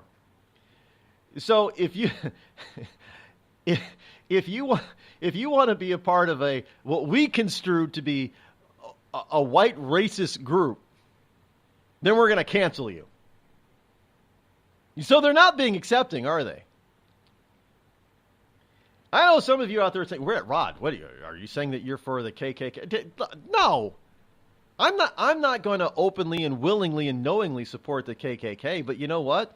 This is the U.S. of A., and people have the right to congregate with people that they want to congregate with, and I don't have to participate. I don't even have to be there. I don't have to support them financially or any other way, but they still have the right to congregate. And if somebody out there, as foolish as it may be, if they're a KKK member and want to rent through Airbnb to another KKK member, why the hell would I say no when I have this supposed commitment to be all-inclusive? It's hypocritical.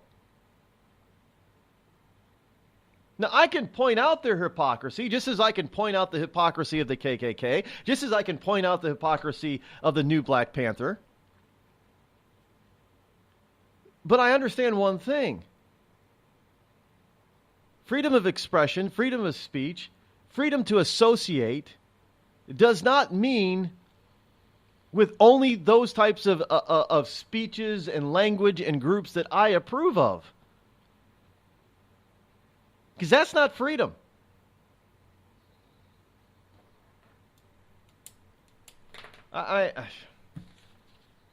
It's not. Remember, freedom means pretty much that there's going to be stuff that you like and agree with, as well as there's going to be a lot of stuff that you dislike and disagree with. And by the same token, it's going to be reversed on you. Because you may think you're right, but there's going to be other people out there who don't think that you're right. Now, who gets to decide who gets to congregate? Who gets to express themselves? Who's going to be the final arbiter? Think about that.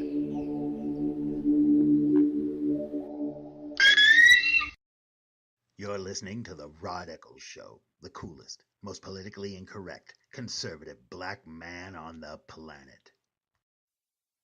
Tired of paying outrageous prices for Viagra? Well, we have great news for you. Now you can finally get Viagra at huge discounts. Healthy Man allows you to save up to $500 on Viagra. Why pay U.S. pharmacy prices of $15 per pill or more when you can get Viagra for less than $3 a pill? Call today and get 40 Viagra pills for only $99. This can cost as much as $600 at your local pharmacy. You can't afford not to call us. If you want Viagra at the lowest prices, never pay $15 a pill pharmacy prices again. Get Viagra for less than $3 a pill. Call 800-595-2614 today and save up to $500 and get 40 pills for just $99. Healthy Man is fast, easy, and affordable. Operators are waiting at 595-2614 to take your call now. Call 800-595-2614. That's 800-595-2614. Again, 800-595-2614.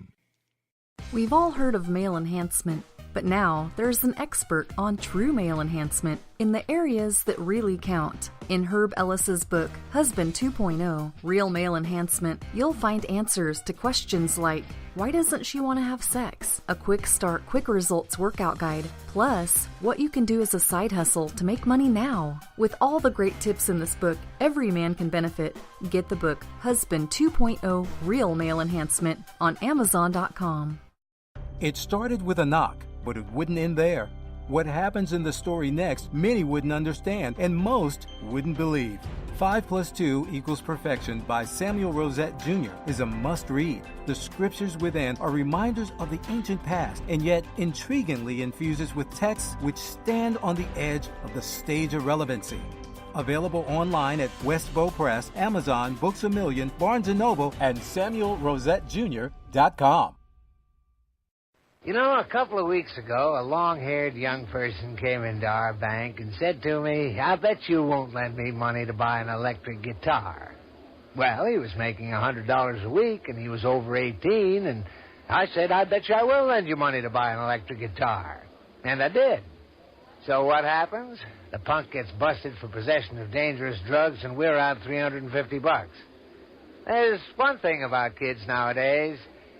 You don't have to give them credit. Universal Bank. We trust you. About as far as we can throw you.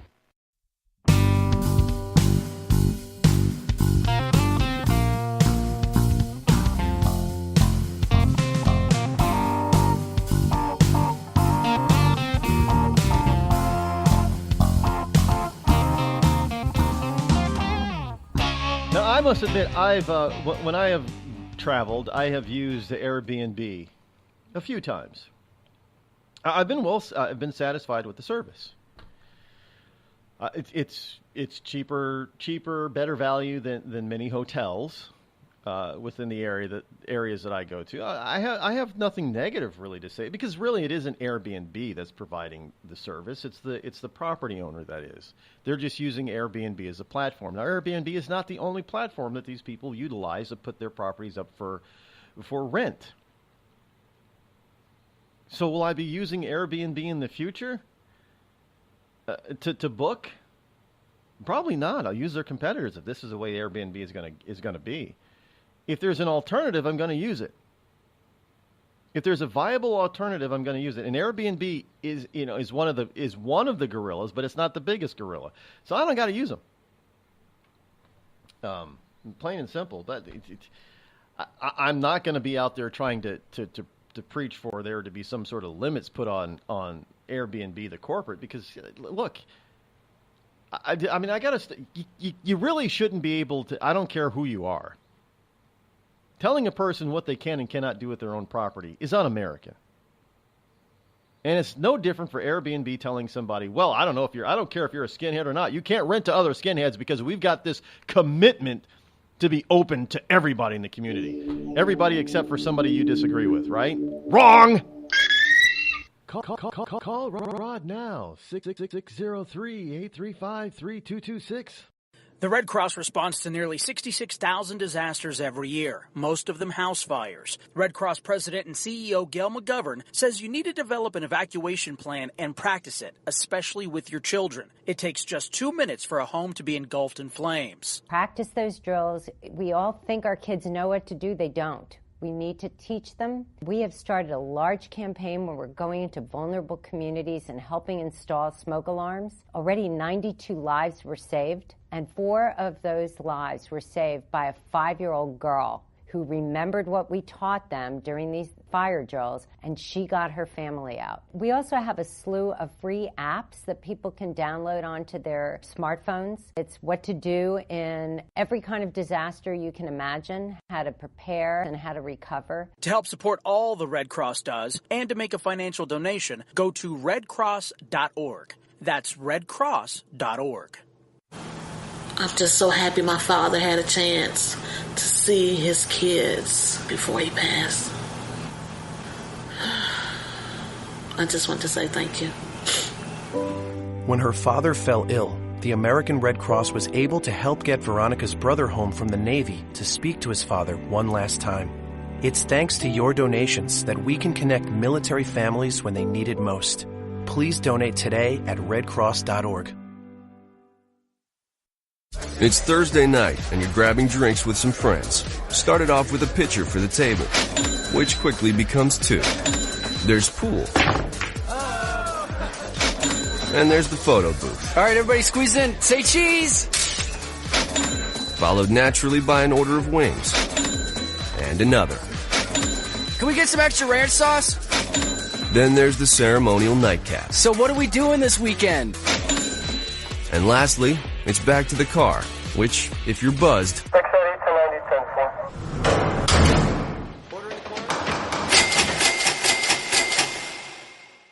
could be the most expensive night of your life. Getting pulled over for buzz driving could cost you around $10,000 in fines, legal fees, and increased insurance rates. Nothing kills a buzz like getting pulled over for buzz driving, because buzz driving is drunk driving. Brought to you by the National Highway Traffic Safety Administration and the Ad Council. Every day, the men and women of the United States Marine Corps demonstrate their commitment to defend the American way of life. Since 1775, we have served our nation as a force in readiness. Get some rear security. From combat operations to humanitarian assistance in every corner of the world. No matter where the mission takes us today, or wherever our country needs us tomorrow, we always remember the land we call home. As Marines, we take a stand for each other, for our nation, for us all. The few, the proud, the Marines.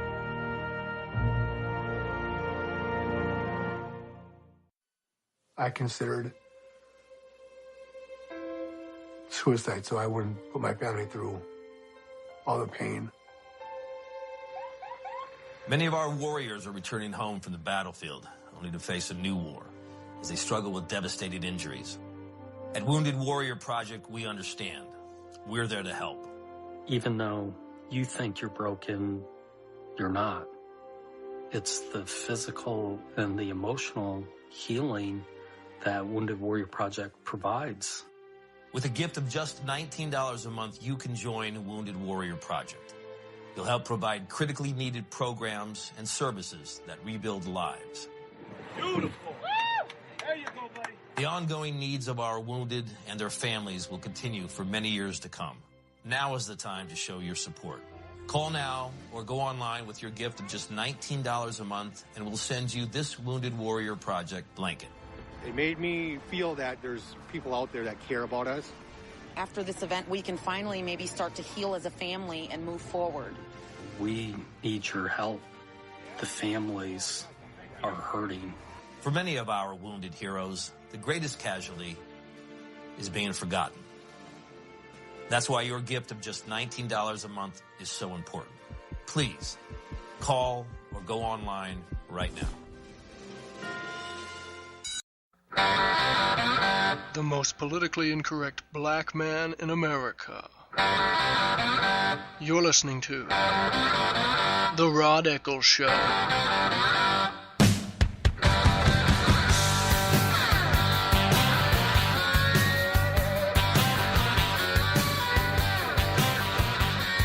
(603-835-3226) is the number to call this morning. You know, I should do a Hollywood report. This morning I had something come across because look, I'm a red-blooded American male. I happen to like looking at beautiful women. Now they got to have more to them, of course. I mean, I know beauty is subjective; it's in the eye of the beholder. I think Beyonce, Knowles Carter. B. I think she's a pretty girl. She's a pretty, well, she's not a girl, she's a lady. Pretty lady.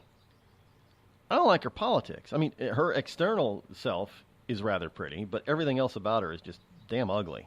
I don't like her. I don't think she's all that talented either. But this isn't about Beyonce. Something came across and I'm thinking, oh, here's one of my favorite singers, not because she's so ultra talented, just because she's high candy. I will admit it. Nicole Scherzinger of the Pussycat Dolls. She's eye candy. Well, she's 39 now. Well, evidently she was over somewhere taking a vacation on the beach, and they always get pictures of these stars in bikinis and swim trunks and all that kind of stuff if they're a guy. I haven't seen a male star in a bikini yet. But and I'm just thinking, wow, she looks pretty good. Now you have to understand that she was she's a lead singer of the Pussycat Dolls, and she's had mixed success with which she's had three solo albums, and she's gotten mixed success with those 3 albums, I guess. Okay. So we can argue about whether or not... I think she has a nice voice, but we can argue about whether she's got real talent or not. But she's been moving into acting, and she's gotten the equivalent of Tony Awards, like the Sir Lawrence Olivier Award for some stage performance or something. So evidently she's a halfway decent actress, too. Okay. Now, the interesting enough is her background. Her dad is Filipino, and her mom is, get this, Native Hawaiian and Ukrainian. Now, how did the hell did a Ukrainian get to Hawaii? I'm just asking the question, but okay. Her birth parents split up, and she went to live with her mom and her mom's new husband. And this is where she gets her last name Scherzinger from, because the stepfather adopted her when she was very young, like 5 or 6 years old, and moved to Kentucky. You want to talk about, that's child abuse, moving from Hawaii to Kentucky. Nothing wrong with Kentucky, but Kentucky is not Hawaii. She grew up in Kentucky, evidently. Okay. But the thing is that, you know, she's not immune to Hollywood's beauty standards. Now, she was a part of 2 female groups before the Pussycat Dolls, and if you've seen her before the Pussycat Dolls and then Pussycat Dolls on, you may notice that she looks a little different. And that's because she had rhinoplasty. She did. No other explanation. I'm not faulting her for it. But even with her, and there are some people pointing that out now. You know, because, well, now they're asking, well, did she have other surgeries? Is she plastic and not natural? I don't know about the rest of her, but, she did have rhinoplasty. Okay, there's a lot of people that do. And they sneak it by us, and we don't notice it. That's up to the individual. Now, I don't see why most people have to do it. Go under the knife for vanity's sake like that. I mean, it's just, to me, it's uncommon. I'm not doing it. Never, ever, ever. Well, I can't say. Well, as far as trying to make myself look like something I'm not. Now, if I had an accident, had facial disfigurement, that's a different story. I believe that plastic surgery has a benefit for people like that. If they're, but just for vanity's sake, it ends up ruining your face in the end. And people often don't know when to stop. Look at the so-called the living Ken dolls out there. There are a number of men out there who are called Ken dolls, and they just look unnatural, and it's awful. Michael Jackson, I mean, for crying out loud, how many surgeries did he have? It was so bad that his face started melting basically, and he had to go under the knife and over again just to either repair previous bad plastic surgeries or the plastic surgery that he did have was just starting to wilt and melt and fall apart. You want to go down that road? I don't want to go down that road. But there are people that are willing to do that, so that's okay. But I bring it up because there is evidently a group out there. What is the name of this group? It's an anti-plastic surgery group. Here in the U.S. of A., for crying out loud. But the problem is that you would think that maybe they're just attacking, the so-called wealthy people who just want to do it for vanity's sake. But the problem is that they're starting to affect plastic surgery that is done for good. Kids that have the so-called hair lip. That's a good use for plastic surgery to repair that, health-wise as well as aesthetic looks. It's starting to affect that type of stuff.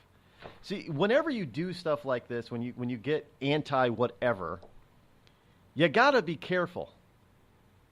Because you may start out being wonderful and have great public aspirations to try to help people, and you end up doing more harm than good.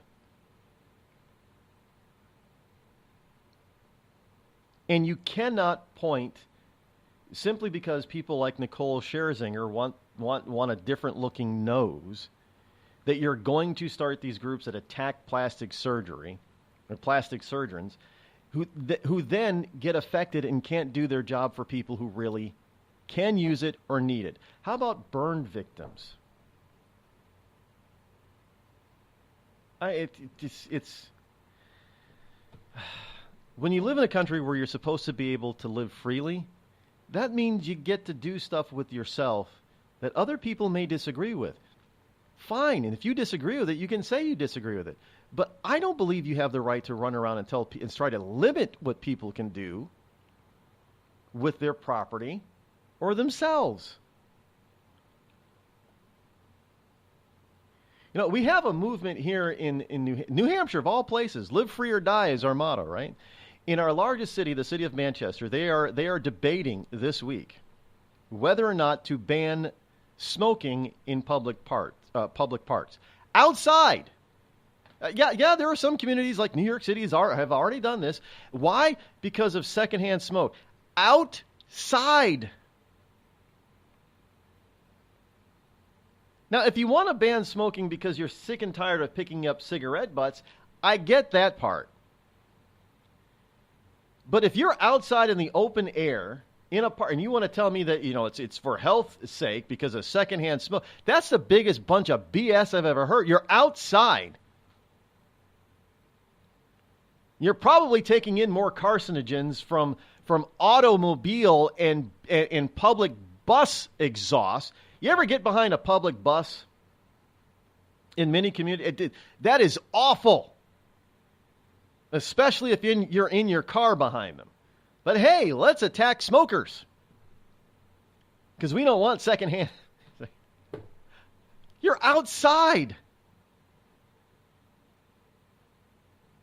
There is no possible way you're getting any kind of concentrated secondhand smoke from a cigarette when you're in a public park.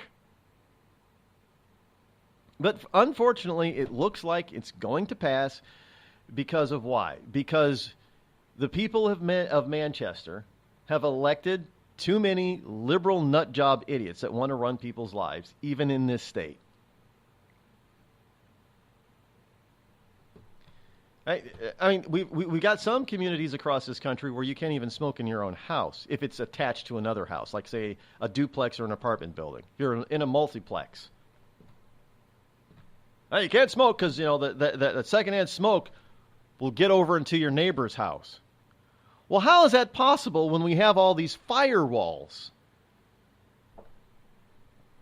You know, I mean, does anybody ever think of that?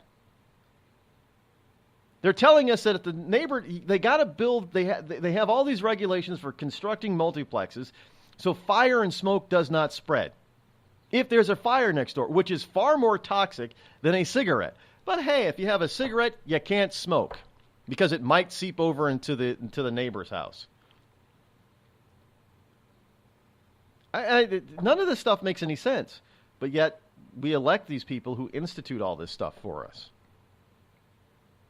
And just another example, folks. Just another example of government creep and idiocy. Think about it. I mean, I don't like cigarettes. I think cigarettes stink. I don't like it. I like cigars, but I don't like cigarettes. But I have never supported any of these notions that you cannot, that limit people from utilizing a legal product. And right now, you know, tobacco is still fully legal. So if you want to smoke it, go ahead, regardless of what other people may think of the health consequences. This whole notion of secondhand smoke has been debunked I don't know how many times in the past. But we still believe, it's kind of like global warming. Once it was put out there, well, yeah, that's got to be true, Rod. It doesn't matter. I mean, we don't care what, you know, real science says about it. It's just we believe it's true now. Some liberal once said it, so that's it. It's settled science now. It's true. What also is true. This is why I have been. One of the things that makes it a little bit more difficult is with my own website is I want them to try to do something that makes things self-hosted, because it gets too easy to put it on somebody else's platform, no matter who you are, and they get to decide whether or not it's shown in their platform. Now understand, if you do not own the platform, unless it's government owned, there is no such thing as freedom of expression or freedom of speech on somebody else's platform. You cannot have a protest on somebody else's property that you disagree with. Now, you can protest on the sidewalk and you can protest in the street in front of that property, but you're not allowed. It is not freedom of the press and freedom of expression to go onto private property to express your feelings. Well, it's the same thing with Facebook and YouTube. Now, there's a couple of ladies on YouTube that have been smacked by YouTube, and it pisses me off, but I'm afraid their argument about freedom of express is not accurate, because it's a private. I know it's open to the public, but it's still a privately owned platform. Diamond and Silk took to Twitter yesterday, accusing Google's YouTube of demonetizing over 95% of their videos. Now, they believe YouTube's decision was driven by their support for Donald Trump. Well, ladies, that's the exact reason. Which is why I've been warning people, look, if you're going to put your stuff up someplace, don't limit it to a single platform. You got to either self-host it or spread it out. And if you have a big name already, now is the perfect time for Diamond and Silk to go ahead and self-monetize and self-support and self-host all their stuff. Because YouTube can do this because they own the platform. It's not owned by the government. It's owned by a private corporation. Well, it's a public corporation. No, it's still a private corporation. It's a private entity. It doesn't matter if they're on the New York Stock Exchange or any stock exchange or not. They're still a private entity because it's private versus public. Public meaning government. And the Constitution really is all about protecting people from government, not another private individual. A private individual can say to you, well, you can't come into my house and speak to me about stuff I disagree with. They have every right to do that. So YouTube has stopped over 95% of our videos, they say, from being monetized, stating it's not suitable for all advertisers. Now, that in itself, YouTube has done this, not just to Diamond and Silk, but to many. That's a stupid statement because there's not a single video out there that is going to be suitable for all advertisers. Some advertisers are going to object. YouTube needs to change the way that they distribute advertisements. If an advertiser doesn't want to be subjected to political views, they should have a way of limiting that so they're not. Now, the two said in a series of tweets, wonder if at YouTube, at Team YouTube, stop the monetization of our videos because we are loyal supporters of at POTUS. It sounds like censorship to us. Well, it is a form of censorship, but not in the way that you're talking about, which is a violation of our First Amendment. Sorry, Diamond and Silk. As much as I love you, and they've been on this program numerous times, and I agree with your support of Donald Trump because I too support Trump, and I agree with all the reasons that you gave on this program and in other places about your support for him, but I disagree with your reasoning that it is a violation of your First Amendment. You do not own the YouTube platform, and neither does the government.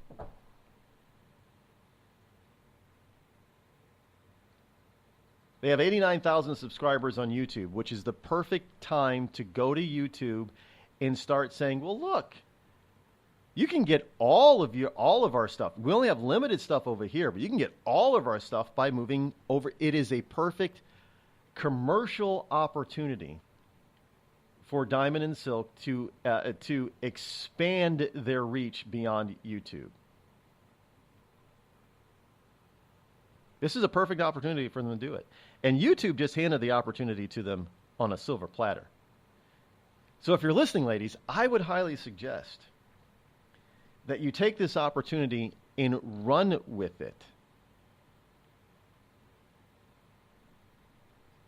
You're limiting yourself by staying with YouTube as a platform.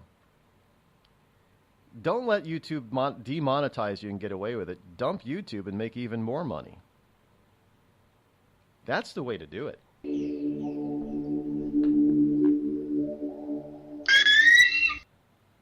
I'm not Rod Eccles, and I approve this message. A couple of weeks ago, a long-haired young person came into our bank and said, "I'll bet you're a Nazi."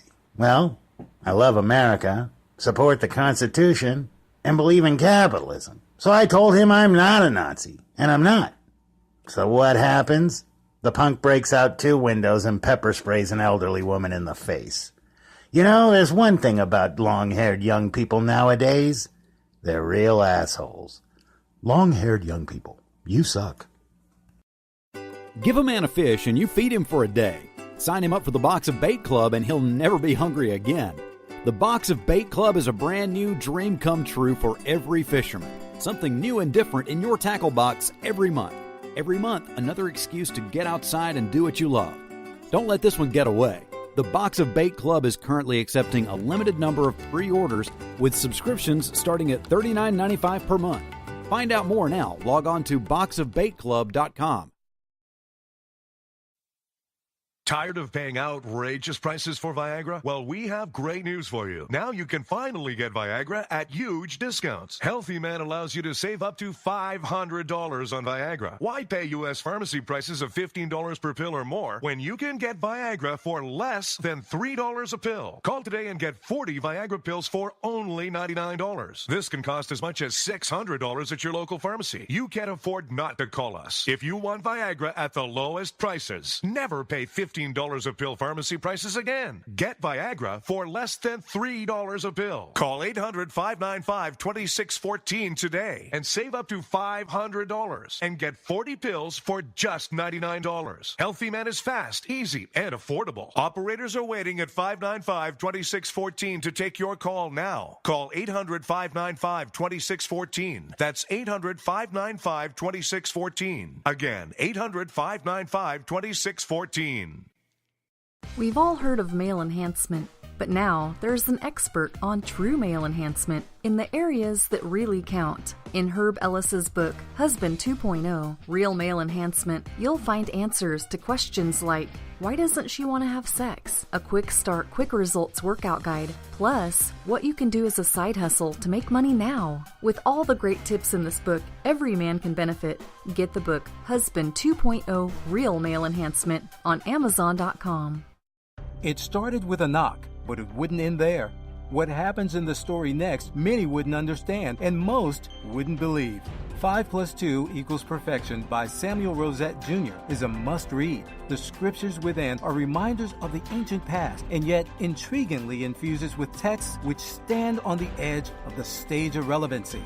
Available online at Westbow Press, Amazon, Books A Million, Barnes & Noble, and SamuelRosetteJr.com. Warning.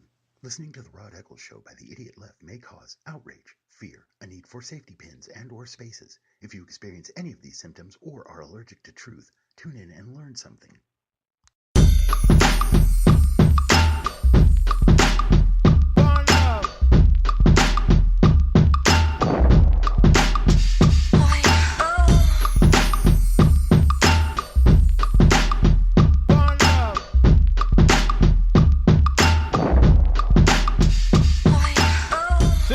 Three 835-3226. Did you know that there's more people out there are trying to force their will on other people and how they use their own private property? Maybe if Diamond. Well, I suppose that if I have my own channel on the internet, that I might be forced to accept. I'm never going to do that. I'm not going to put on people I don't agree with. But how about if you buy some property? Do you think maybe that the government should be able to rule that you have to let people on your property? Well, evidently a court orders a tech billionaire to open up his Martins Beach property to everyone. A Silicon Valley billionaire who locked the gates at a popular Northern California beach must open them to the public. A state appeals court has ruled in a decision that could have far-reaching impacts on other coastal access cases. The First District Court of Appeals in San Francisco ruled 3-0 that venture capitalist Vinod Khosla, Khosla, violated the California Coastal Act when he ended decades of public access to Martins Beach south of Half Moon Bay after he purchased the 89-acre property surrounding the beach. Upholding a 2014 ruling by the San Mateo County Superior Court, the appeals court judges in a 50-page ruling released yesterday ordered Khosla to open the gates immediately. This is one of the most important issues of the day, said Joe Catchett of Burlingame, an attorney for the Surfrider Foundation, an environmental group that filed the lawsuit. Can wealthy individuals buy up our beautiful beaches and say, screw you, you can't walk to the water anymore? Well, yeah! That's why it's called private property. I don't care if you had access to it before, big freaking hairy deal. If you want access to it, buy it up. donate it and turn it over to be forever public access. But you can't keep another person from saying, who buys it and says, well, I want to utilize it. You can't. For who knows for what the reason is. Probably because, I bet you if something happens on those beaches, who's going to get sued? Yeah, the billionaire who owns it. Today, there's a beer for everyone. Hey, me and the guys are going out for beer. You want to come along? Nah, I got a lot of data to enter into the computer tonight. Now, there's a brew for the future. Want me to bring you something back? Thanks, but I got some right here. Microsoft Brew. You got a beer tap on your computer? With a head so thick you can float a mouse on it. Let me get this straight. You make your own beer with the computer? With the right software, you can do anything. Microsoft Brew. Here, I call this one Windows 95. I don't know. It leaves a bad taste in my mouth. And if you got to get there quicker, try the new ISDN malt liquor. When I found out I had atrial fibrillation, a serious but highly treatable heart condition, the first thing I thought of was who would take care of my wife and children if anything were to happen to me. My doctor recommended Prevactin. I had a lot of questions, so I did some research. It turns out Prevactin is the #1 recommended drug for Crohn's disease. I think my doctor's trying to kill me and steal my wife. Doctors. They'll stop at nothing to get your wife. The Red Cross responds to nearly 66,000 disasters every year, most of them house fires. Red Cross President and CEO Gail McGovern says you need to develop an evacuation plan and practice it, especially with your children. It takes just 2 minutes for a home to be engulfed in flames. Practice those drills. We all think our kids know what to do. They don't. We need to teach them. We have started a large campaign where we're going into vulnerable communities and helping install smoke alarms. Already 92 lives were saved, and 4 of those lives were saved by a 5-year-old girl who remembered what we taught them during these fire drills, and she got her family out. We also have a slew of free apps that people can download onto their smartphones. It's what to do in every kind of disaster you can imagine, how to prepare and how to recover. To help support all the Red Cross does and to make a financial donation, go to redcross.org. That's redcross.org. See that cute little dog in the pet store window? Chances are it came from a puppy mill. A breeding facility that forces caged, neglected, and often sick dogs to churn out puppy after puppy to be sold for profit. Meanwhile, millions of wonderful, healthy pets end up in animal shelters. This leads to the killing of more than 9,000 by the end of today. But with one simple choice, you can help. Just by deciding to adopt instead of purchase your next pet. Animal shelters are full of amazing pets looking for a home. When you adopt your new best friend, not only are you saving a life, you're taking a stand against puppy mills. When your friends see the smart choice and impact you've made, they adopt their next pet and share with 5 of their friends, who share with 5 more. Before long, thousands get involved. Pet stores stop selling dogs from puppy mills, and even more lives are saved. And with your help, we can save them all. Visit bestfriends.org/puppymills to learn more. Every day, the men and women of the United States Marine Corps demonstrate their commitment to defend the American way of life. Since 1775, we have served our nation as a force in readiness. Get some rear security. From combat operations to humanitarian assistance in every corner of the world. No matter where the mission takes us today or wherever our country needs us tomorrow, we always remember the land we call home. As Marines, we take a stand for each other, for our nation, for us all. The few, the proud, the Marines.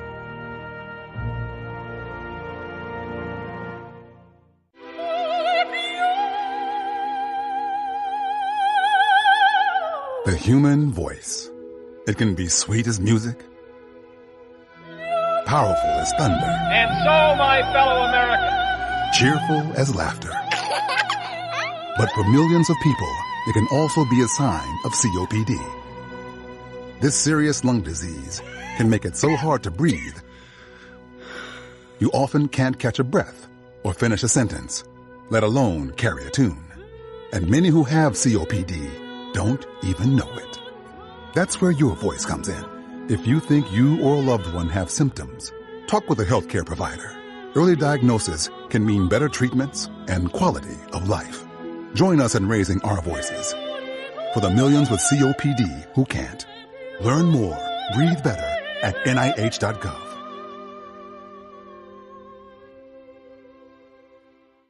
As a mother, you don't want to have to worry about this bill is coming, but then she needs this chemo.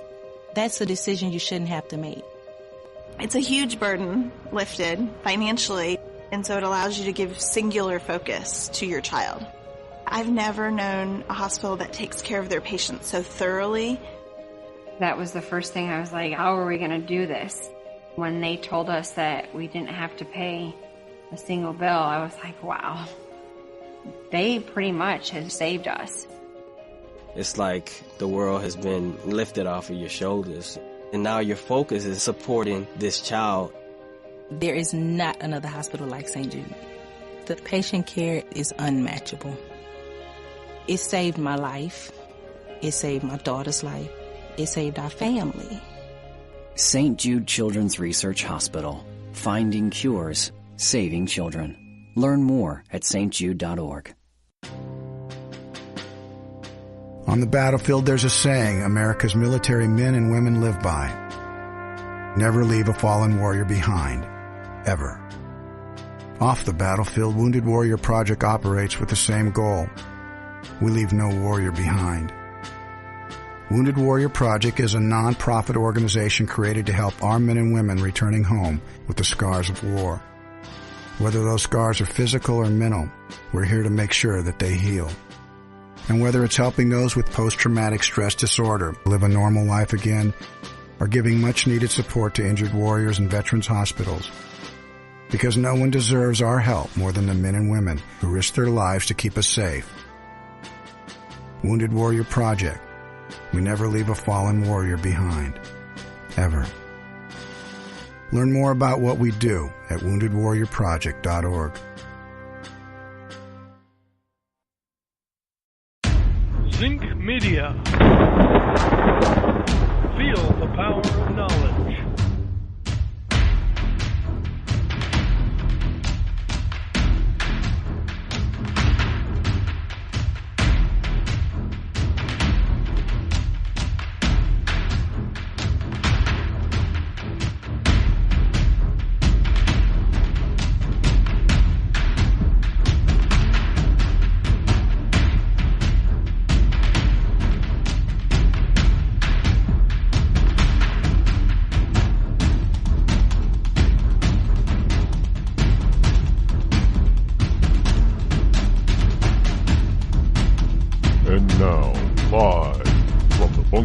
Studio located somewhere within the great granite state of New Hampshire is Rod Eccles.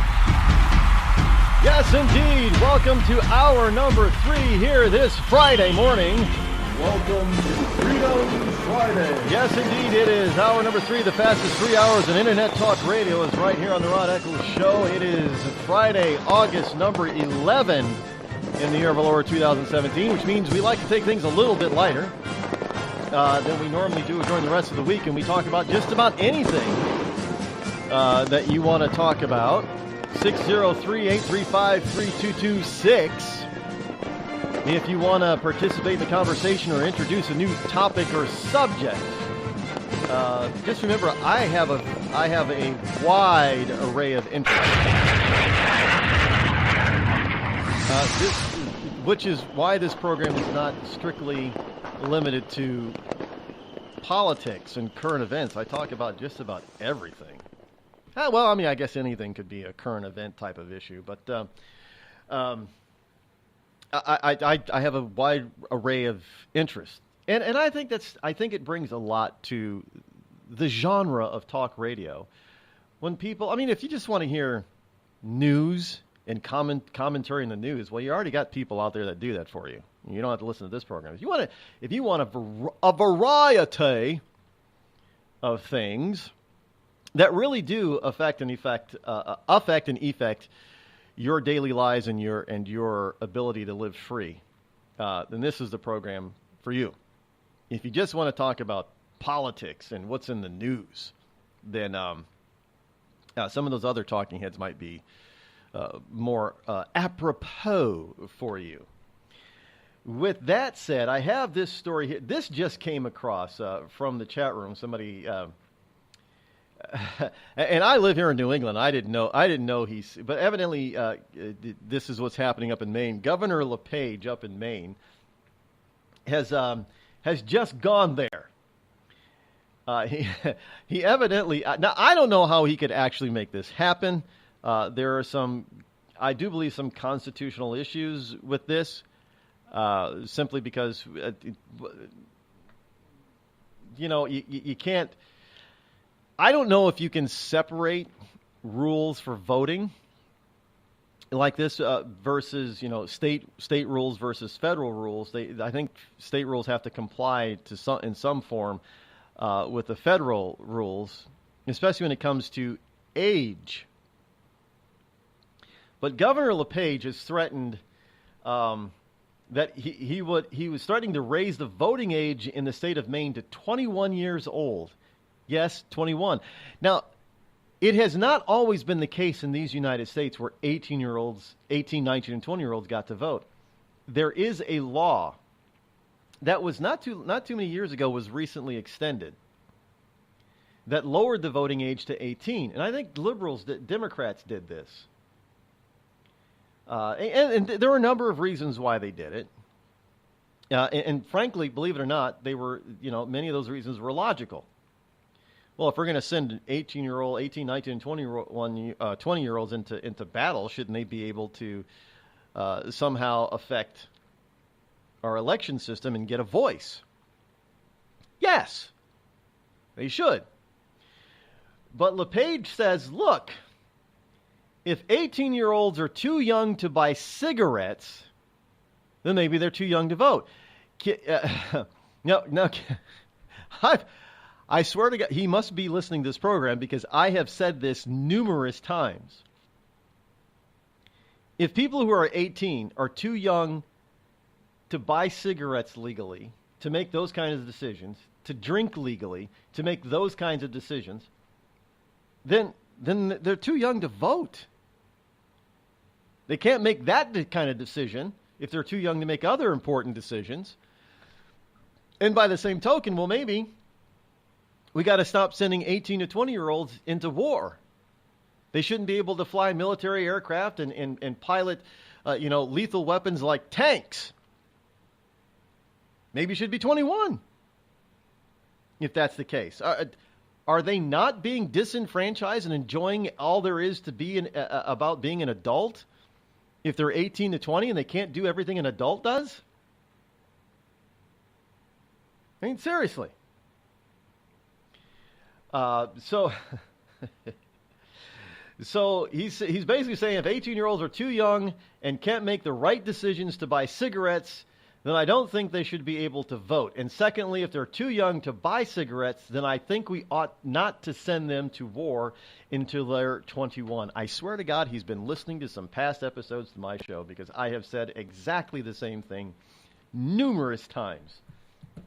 Now I'm being partially facetious on that because, look, I think 18,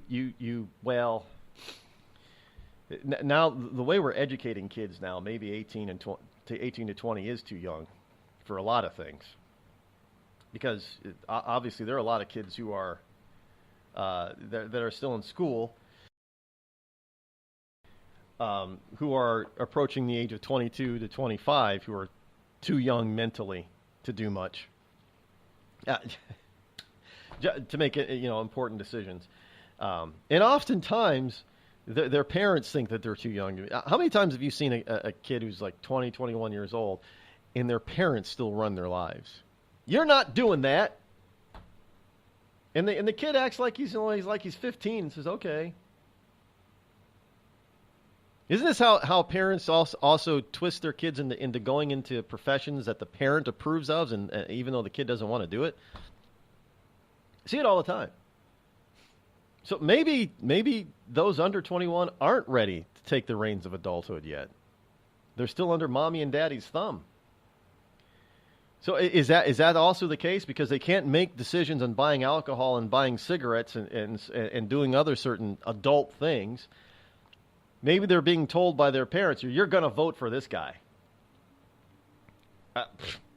That's probably the case, too.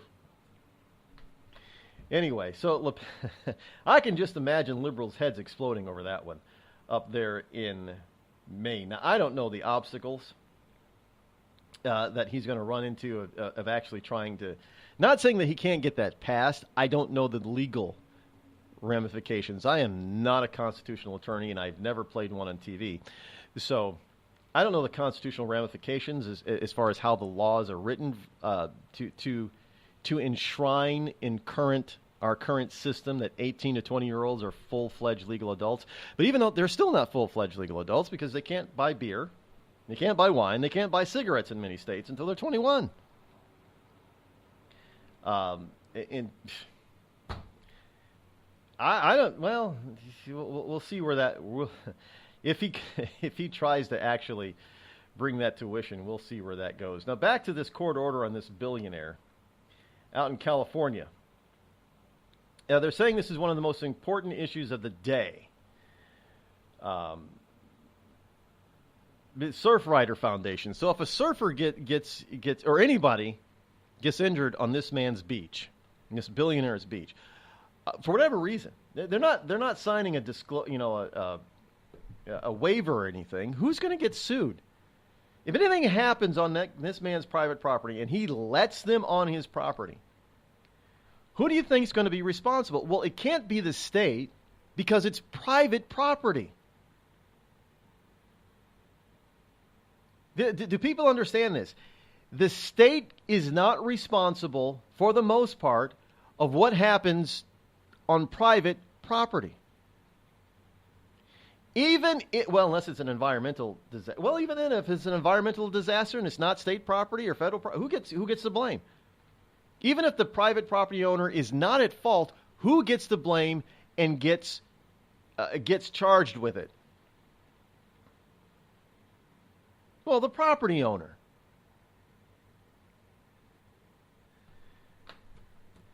They're fully responsible for whatever happens on their property. So this billionaire is saying, look, maybe he's saying he's got attorneys that are saying he's not up for in our very litigious society, even though litigation is down, suing people is down, we're still a very litigious society. And he's probably protecting himself by saying, look, I'm not going to allow people to come onto my property and come onto my beach and do things that might be detrimental to their health and then me get blamed for it.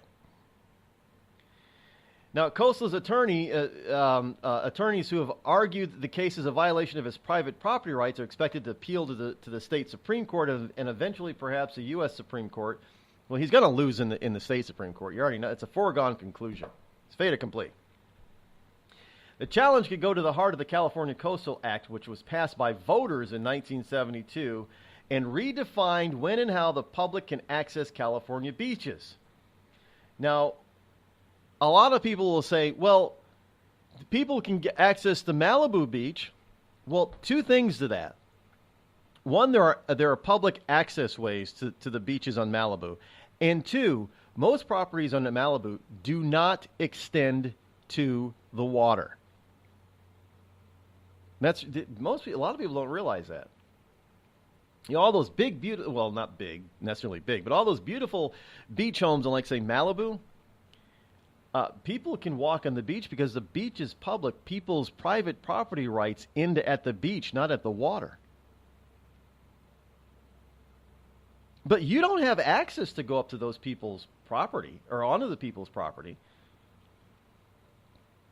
But they have public access pathways to get to the beach. And therefore, the public does not have to or does not get to cross to the beach from the roadway or parking lots to the beach via people's private property. So if this is the same case with this guy's property, if he doesn't actually own the beach, then should there not be public access ways to the beach?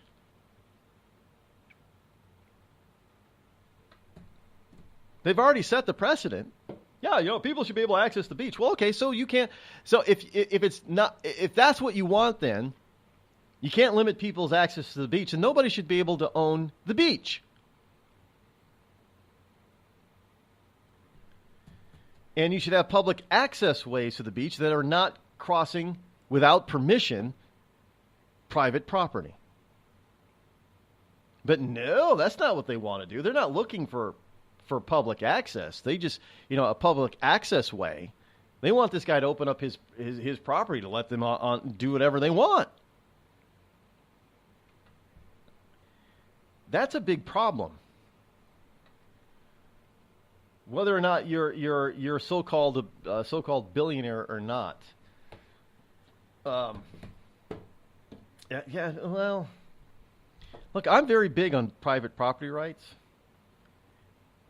And if there is something that you don't want somebody to be able to take private, then you need to go follow the proper open market channels to make private property public. How do you do that? Well, you buy it at market value when it's available to be purchased. You don't force somebody to sell it, but if they put it up for sale, you have an opportunity to purchase it. Now, all of you wonderful liberal environmental groups out there, you've got plenty of money. And if you need more, you can go to Soros and some of his rich buddies and say, look, there's this wonderful parcel of property that's now up for sale. We can buy it and turn it into public access. Why don't we do that? No, instead, they just want to try to make laws that prevent you from utilizing your own property for your own benefit. Sorry, that's not the way it works in this country. It's not the way it should work. And considering how litigious this society is today, hell, if I had owned private property on a beach or the beachfront, I'd close it too. You never know what somebody, they trip over a clamshell. Next thing I know, I've got a multi-million-dollar lawsuit because I allowed them to swim on the beach, and I didn't make sure that the beach was clear of clams. That's what's going to happen, folks.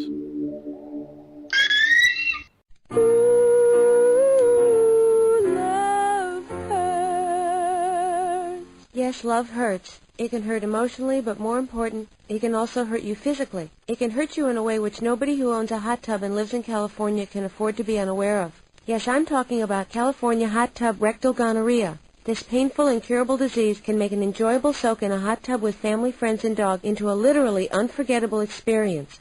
If you catch California hot tub rectal gonorrhea, not only will you walk around feeling like you're about to pass a twisted sardine can lid, you'll also smell like a pile of burning tractor tires. So don't jump out of the frying pan and into the hot tub, because if you get California hot tub rectal gonorrhea, it'll really burn your ass. This has been a public service message brought to you by the Citizens Against CHTRG Foundation.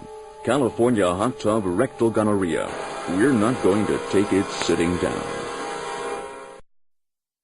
Tired of paying outrageous prices for Viagra? Well, we have great news for you. Now you can finally get Viagra at huge discounts. Healthy Man allows you to save up to $500 on Viagra. Why pay U.S. pharmacy prices of $15 per pill or more when you can get Viagra for less than $3 a pill? Call today and get 40 Viagra pills for only $99. This can cost as much as $600 at your local pharmacy. You can't afford not to call us. If you want Viagra at the lowest prices, never pay $15 a pill pharmacy prices again. Get Viagra for less than $3 a pill. Call 800-595-2614 today and save up to $500 and get 40 pills for just $99. Healthy Man is fast, easy, and affordable. Operators are waiting at 595-2614 to take your call now. Call 800-595-2614. That's 800-595-2614. Again, 800-595-2614. It started with a knock, but it wouldn't end there. What happens in the story next, many wouldn't understand, and most wouldn't believe. 5 + 2 = Perfection by Samuel Rosette Jr. is a must-read. The scriptures within are reminders of the ancient past, and yet intriguingly infuses with texts which stand on the edge of the stage of relevancy. Available online at Westbow Press, Amazon, Books A Million, Barnes & Noble, and SamuelRosetteJr.com. We've all heard of male enhancement, but now there's an expert on true male enhancement in the areas that really count. In Herb Ellis's book, Husband 2.0, Real Male Enhancement, you'll find answers to questions like, why doesn't she want to have sex? A quick start, quick results workout guide, plus what you can do as a side hustle to make money now. With all the great tips in this book, every man can benefit. Get the book, Husband 2.0, Real Male Enhancement, on Amazon.com.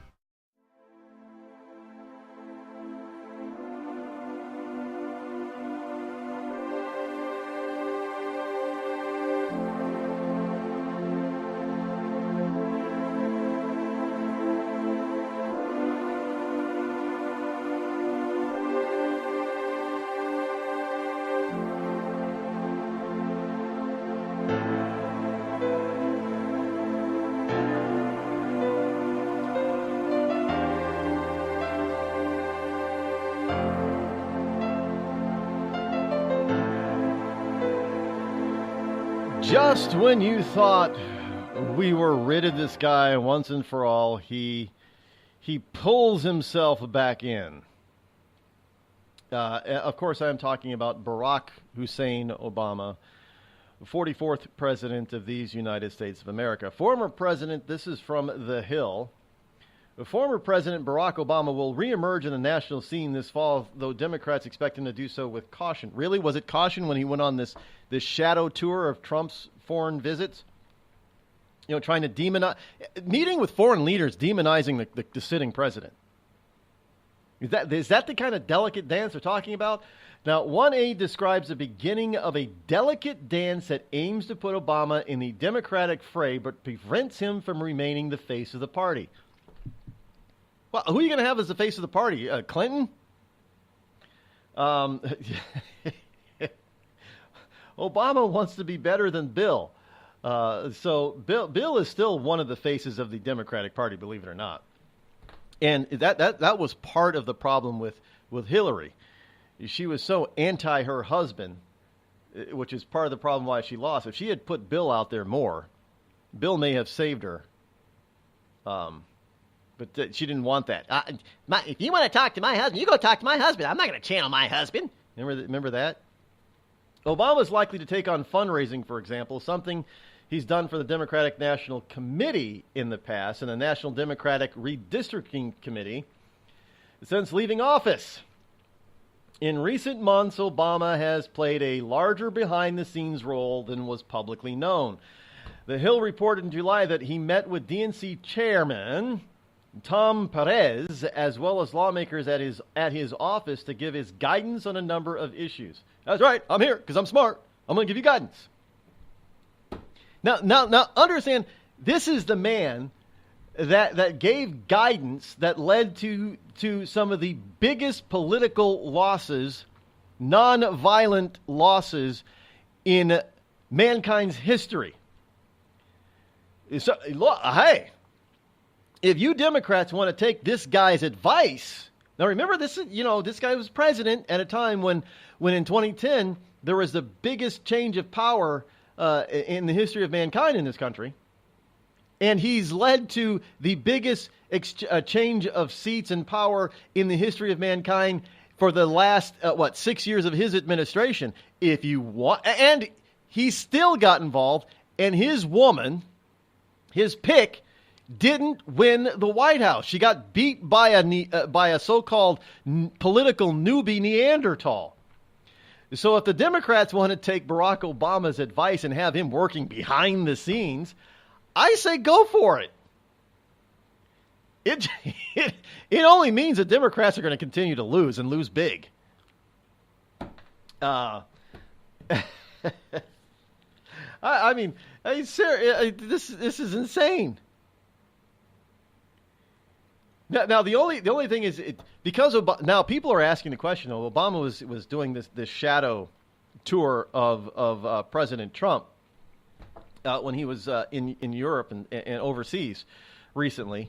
The question is Obama trying to pull a Bill Clinton behind the scenes and elicit illegal foreign donations for the DNC. Because right now the DNC is broke. They need money. That's the other little dirty secret that the mainstream media isn't telling you. But so is he eliciting illegal donations that are being laundered through, like, say, the Clinton Foundation and other foundations to be eventually laundered enough to give to American political campaigns? We'll have to wait and see. Of course, the press won't tell you any of that, but we'll keep an eye on it for you. Trust me, if I can find out, he ain't getting away with it. The Red Cross responds to nearly 66,000 disasters every year, most of them house fires. Red Cross President and CEO Gail McGovern says you need to develop an evacuation plan and practice it, especially with your children. It takes just 2 minutes for a home to be engulfed in flames. Practice those drills. We all think our kids know what to do. They don't. We need to teach them. We have started a large campaign where we're going into vulnerable communities and helping install smoke alarms. Already 92 lives were saved, and 4 of those lives were saved by a 5-year-old girl who remembered what we taught them during these fire drills, and she got her family out. We also have a slew of free apps that people can download onto their smartphones. It's what to do in every kind of disaster you can imagine, how to prepare and how to recover. To help support all the Red Cross does and to make a financial donation, go to redcross.org. That's redcross.org. I'm just so happy my father had a chance to see his kids before he passed. I just want to say thank you. When her father fell ill, the American Red Cross was able to help get Veronica's brother home from the Navy to speak to his father one last time. It's thanks to your donations that we can connect military families when they need it most. Please donate today at redcross.org.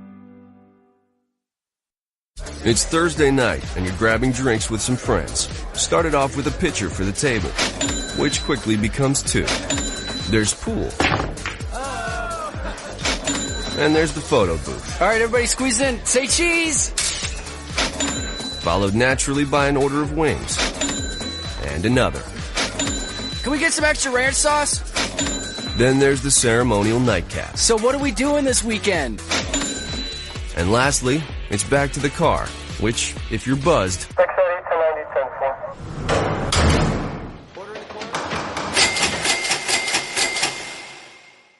could be the most expensive night of your life.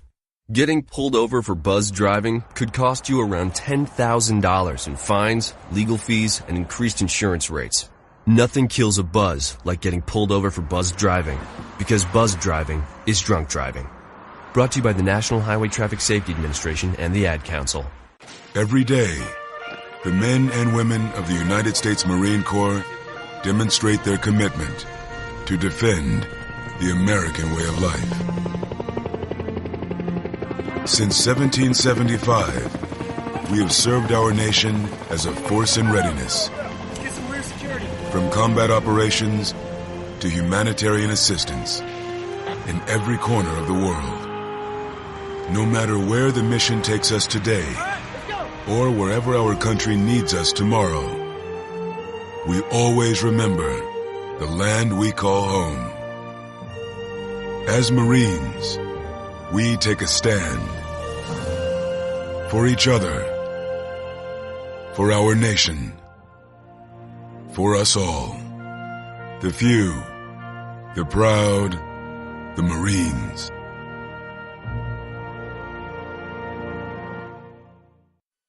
I considered suicide so I wouldn't put my family through all the pain. Many of our warriors are returning home from the battlefield, only to face a new war as they struggle with devastating injuries. At Wounded Warrior Project, we understand. We're there to help. Even though you think you're broken, you're not. It's the physical and the emotional healing that Wounded Warrior Project provides. With a gift of just $19 a month, you can join Wounded Warrior Project. You'll help provide critically needed programs and services that rebuild lives. Beautiful. There you go, buddy. The ongoing needs of our wounded and their families will continue for many years to come. Now is the time to show your support. Call now or go online with your gift of just $19 a month, and we'll send you this Wounded Warrior Project blanket. It made me feel that there's people out there that care about us. After this event, we can finally maybe start to heal as a family and move forward. We need your help. The families are hurting. For many of our wounded heroes, the greatest casualty is being forgotten. That's why your gift of just $19 a month is so important. Please, call or go online right now.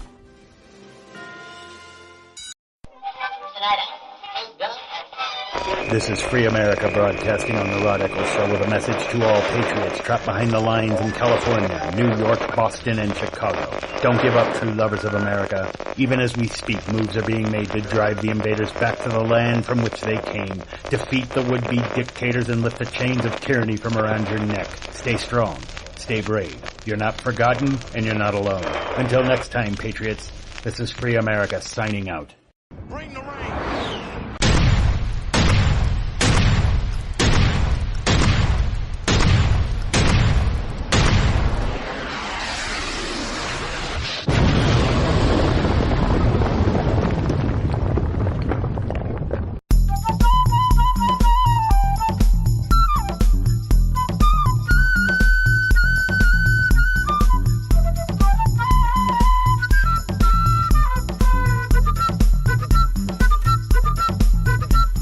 603-835-3226.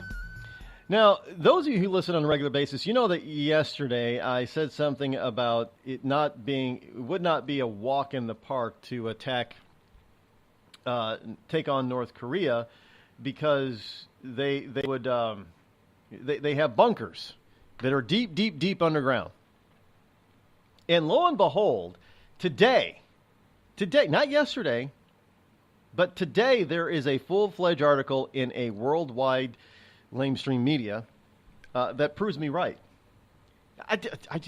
You know what? I never get tired of being proven right. Here it is from the dailymail.co.uk. Today's edition, which means it came out a day after I said this. I don't get advance copies of this stuff. But anyway, Kim seems to be unafraid of an attack by the US of A and its allies. Why? Because North Korea boasts the world's deepest underground metro system, meaning Pyongyang's residents can hide up to 360 feet underground if nuclear war breaks out. And this was one of the things that we learned about the North Vietnamese when we were shocking and awing them with bombardment from B-52s back during the Vietnam conflict in the 60s. They built deep tunnels, and the population hid in those tunnels. So North Korea's metro system, again, supplied by billions and billions of dollars from the West and all the, trying to bribe the Kim Jong-il and Kim Jong-un from developing nukes. North Korea's metro system is the deepest in the world, with tunnels running up to 360 feet below the capital of Pyongyang. Normally used by commuters, it would also act as a shelter if war breaks out between the Norks and the U.S. And they have lots and lots of pictures. Now, I don't know why they would allow these pictures to surface, pun intended. Because if we know that they're there, and if we have a rough idea of how deep they are, we can go for them. Now you're not going to necessarily get them from above ground, but if you seal them off, well, I mean, you're talking about killing masses of innocent people, but that might be trapped down there. But I wouldn't want to be trapped 360 feet below the Earth's surface. But you can understand that I'm sure that they have backup systems and to help people survive down there for an extended period of time. But it's not some simplistic little dugout down there. These are highly sophisticated, well built, rather beautiful, according to these pictures, beautiful underground, much like our many of our subway systems. You know how they try to make them look really pleasant. And I know not in New York City, but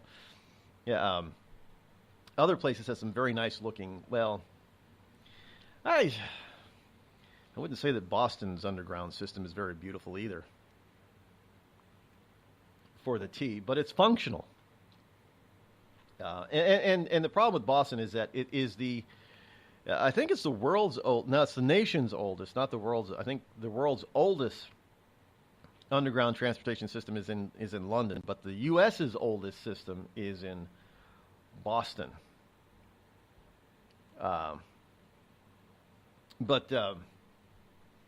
these are. Well, it's not. It probably doesn't get heavily used, which is why it stays nice and clean and beautiful down there. But in any case, so they have that going for them, and it would not be. And if you know that they have public transportation systems like that for the public, what must the Kim family and the military senior brass have? I'm sure they've got some hardened, bunkerized systems that are just as deep. Well, we do. If you people think that the Mountain Kingdom out there in Colorado, now that everybody knows where it is, that they didn't build something else more secretive and deeper somewhere. If you think that if they take out the Pentagon, because the Pentagon sits on top of the earth, that's going to wipe everything, you got another thing coming. There are places we don't know about, for good reason, where our elites in leadership will go that cannot be touched by conventional above-ground weaponry so easily. We have them. It's just because we know about some of these places doesn't mean that the only reason we know about some of these places isn't because they just decided to declassify them without having.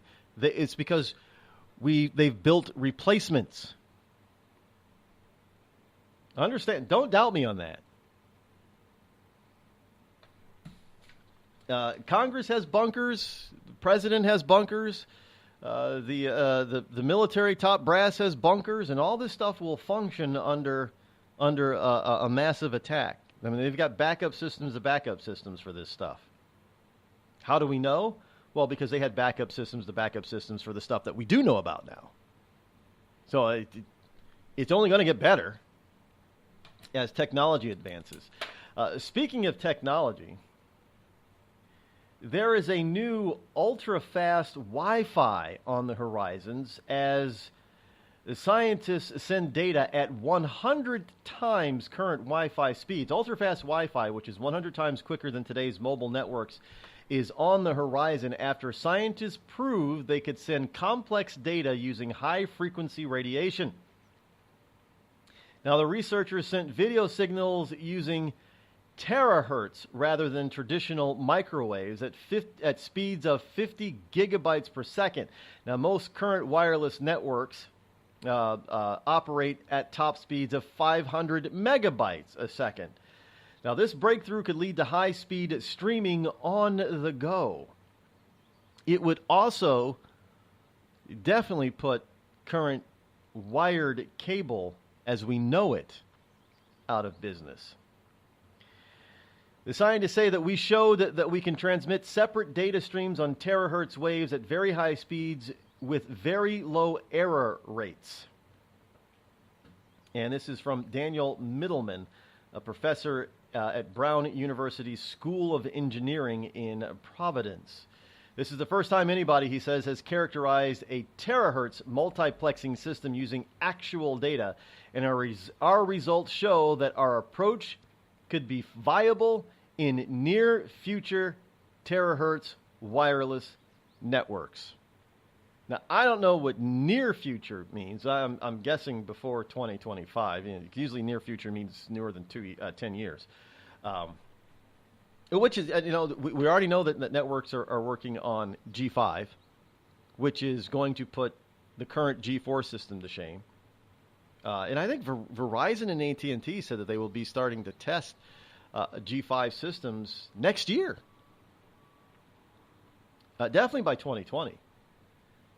So we're about to get to hit a leap forward in communications technology and information exchange technology that was probably hasn't been this big since the actual advent of the internet for public. One of the huge giant leaps for the internet was the browser. What was one of the first browsers? Anybody remember Netscape? I use Netscape. Anybody remember Netscape? I think Netscape was bought out by AOL, were they not, eventually? But anyway, one of the first browsers out there. It began to open the internet to average everyday people. Now, the internet was already around, for military and university and college use. But it really wasn't user-friendly for the general public until the browser came along, Netscape. And that opened it up. That was a giant leap for mass communication in the transfer of data. So this next huge leap is going to be the 5G systems, and this terahertz system would even put 5G to shame. So that would, they're already talking about that. This is why certain cable companies like Comcast is getting into the mobile. Now I've seen commercials for Xfinity mobile stuff because they know their days are numbered. If 5G becomes the norm, which it will sometime after 2020. It's going to put pressure on traditional cable systems like you've never seen. Because people are already cutting the cord. You want to talk about cutting the cord after that? Need to have. And you have cable companies that are opening up their platforms, their channels to, or cable broadcast companies that are opening up their channels to wireless or non-cable services. And they're getting cheaper. Like Roku and Apple TV and Chromecast and all that kind of stuff. Everybody thought, well, HBO is not going to do it. And then Game of Thrones came along and HBO said, you know what? Just screw you cable companies. You guys are losing. People are cutting the cord. And they want to get our program. So we're going to offer it to them even if they don't have cable. That is a mark. That's a major nail in the coffin of cable. And I'm sorry, but you know what? Cable has done it to themselves by insisting that they remain monopolies in their various markets and costing too damn much. And some of these cable networks have demanded too much money from which, cable companies don't cough it up. They charge you and me for that stuff. So a lot of them are probably going to go bye-bye. And let's face it, a lot of people get their entertainment from Vimeo and YouTube.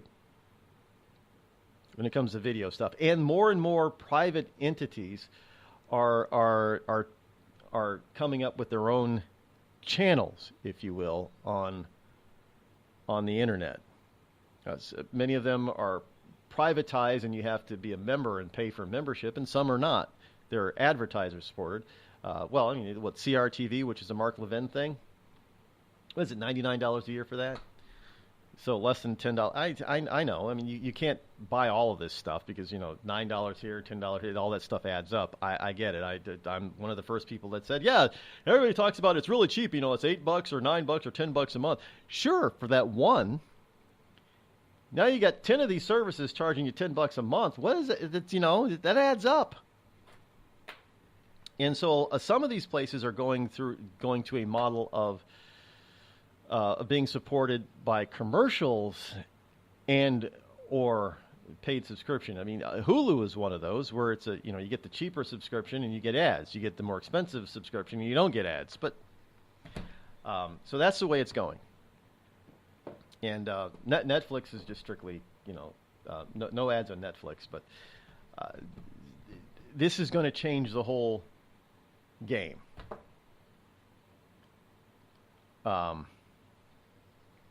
It's just going to change the whole game. In any case, yeah, so can you imagine 50 gigabytes per second with an extremely low to no error rate? No skipping? And the reason why they're doing this is because bandwidth is being, in the traditional microwave system today, is being eaten up. This makes it, the bandwidth, a moot point at this terahertz.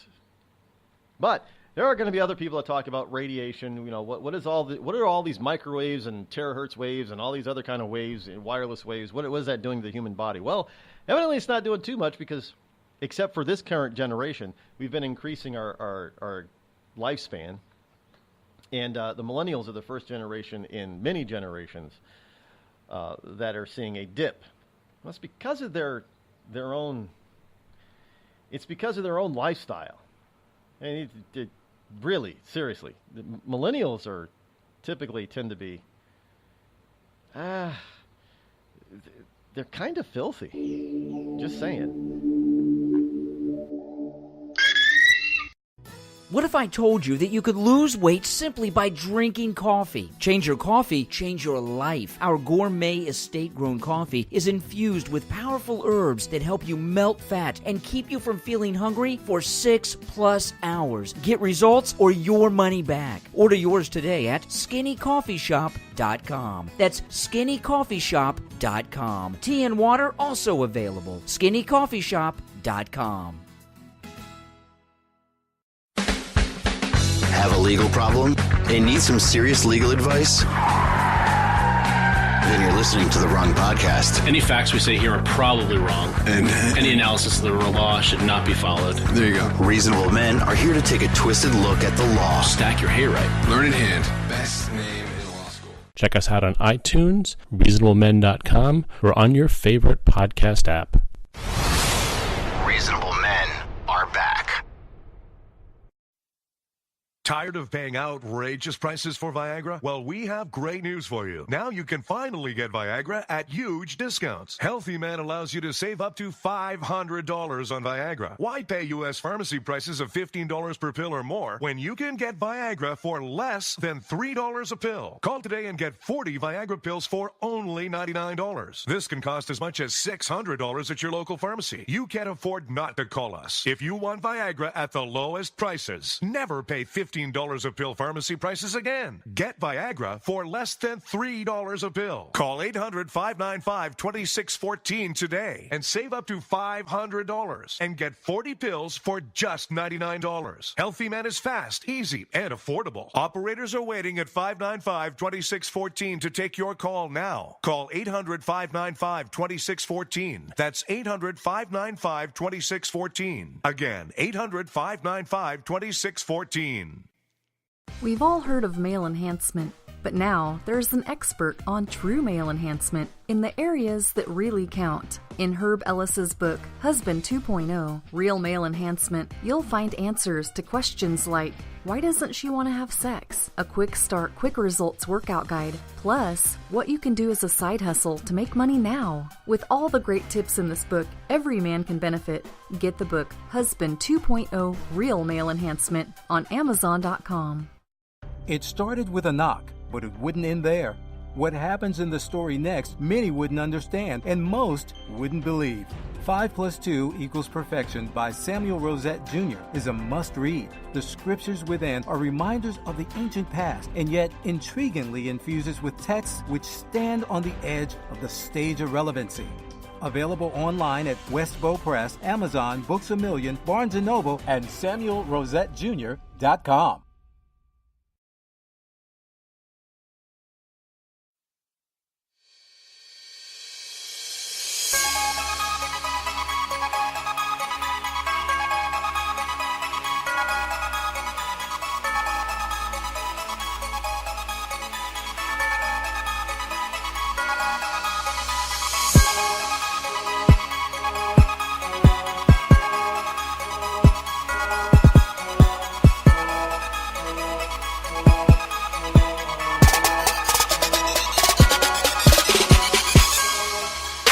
You gotta be careful with, there are a lot of people that want to be famous just for being famous sake, or being a celebrity just for being a celebrity's sake. And they're doing a lot of crazy, stupid stuff. And they're documenting their stupidity on video. Not only are they documenting their stupidity with video by filming themselves or recording themselves, they're also posting it widely. In some cases, they're doing it live on YouTube Live or Facebook Live. And so it's unedited. And it's hard to say it's not them when it's on their pages and they say their names on the air and you have a full view of their faces and bodies doing whatever they're doing. Well, evidently, and they try to, it's only a prank, man. We didn't mean it.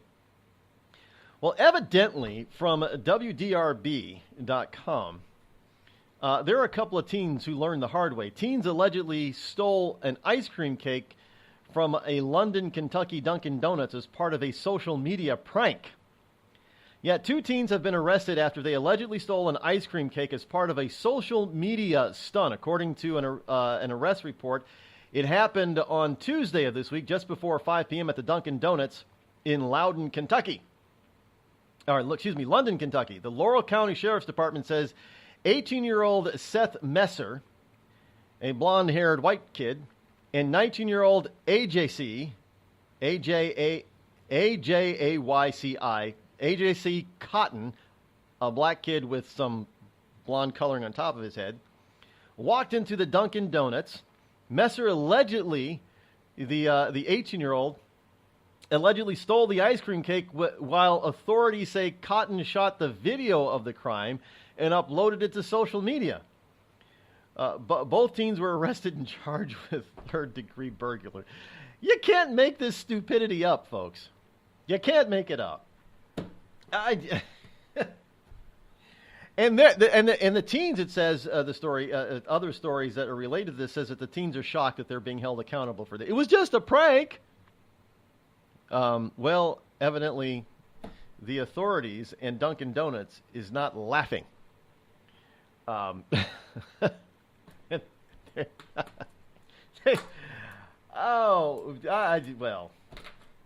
In more stupidity, finally today, Think Progress has an angry story about the recent fake Starbucks promotion. Yes, Think Progress has this. A fake Starbucks ad is trying to lure dreamers to round them up for deportation. The sub-headline to this on Think Progress: scummy internet users like to prey on vulnerable populations. Yes, because... Now, why is this? Contrary to a fake ad promoted by social media users, the coffee shop giant Starbucks will not be offering discounts to undocumented immigrants on August 11th. That was today. Created by internet trolls, says Think Progress, the fraudulent ad titled Starbucks Dreamer Day reads, all undocumented Americans will receive any item on the Starbucks menu for 40% off. And they promoted it using the hashtag border-free-coffee. And this is from, actually from stories that are early today, including from Inc. magazine, that stated fake Starbucks ads tries to lure undocumented with coffee discount. Now, the thing is that these undocumented people are going to are looking for a deal. They're looking for a deal, so they want cheaper coffee at Starbucks, and they're buying. Well, nobody yet, as far as I know, has been rounded up by this. So I don't think ICE is a part of this. So nobody's been rounded up and deported because of they tried to get 40% discount on Starbucks coffee. But hey, the left is angry about it, though. They're mad. Hopefully that makes your day, and hopefully it makes your weekend. Have a great weekend, folks. We're out of time for today and for this week. We will be back here on Monday, God willing. Until then, have a great weekend. Thanks for tuning in. I'm out.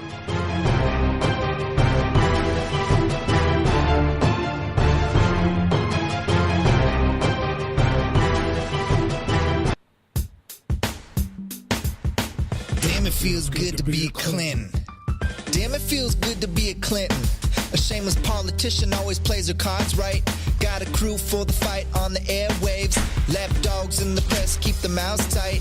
Cause a Clinton never needs to explain why it is what they done or with who. A real Clinton knows that they're entitled, and you don't get to know what they do. What difference does it make? For Clinton, what's loaded in some fat Apple file? A Clinton plays a victim for promotion. A Clinton kills it off with a smile. Damn, it feels good to be a Clinton. A server full of secrets ain't no thing. Damn, it feels good to be a Clinton. Nothing ever hits with the sting.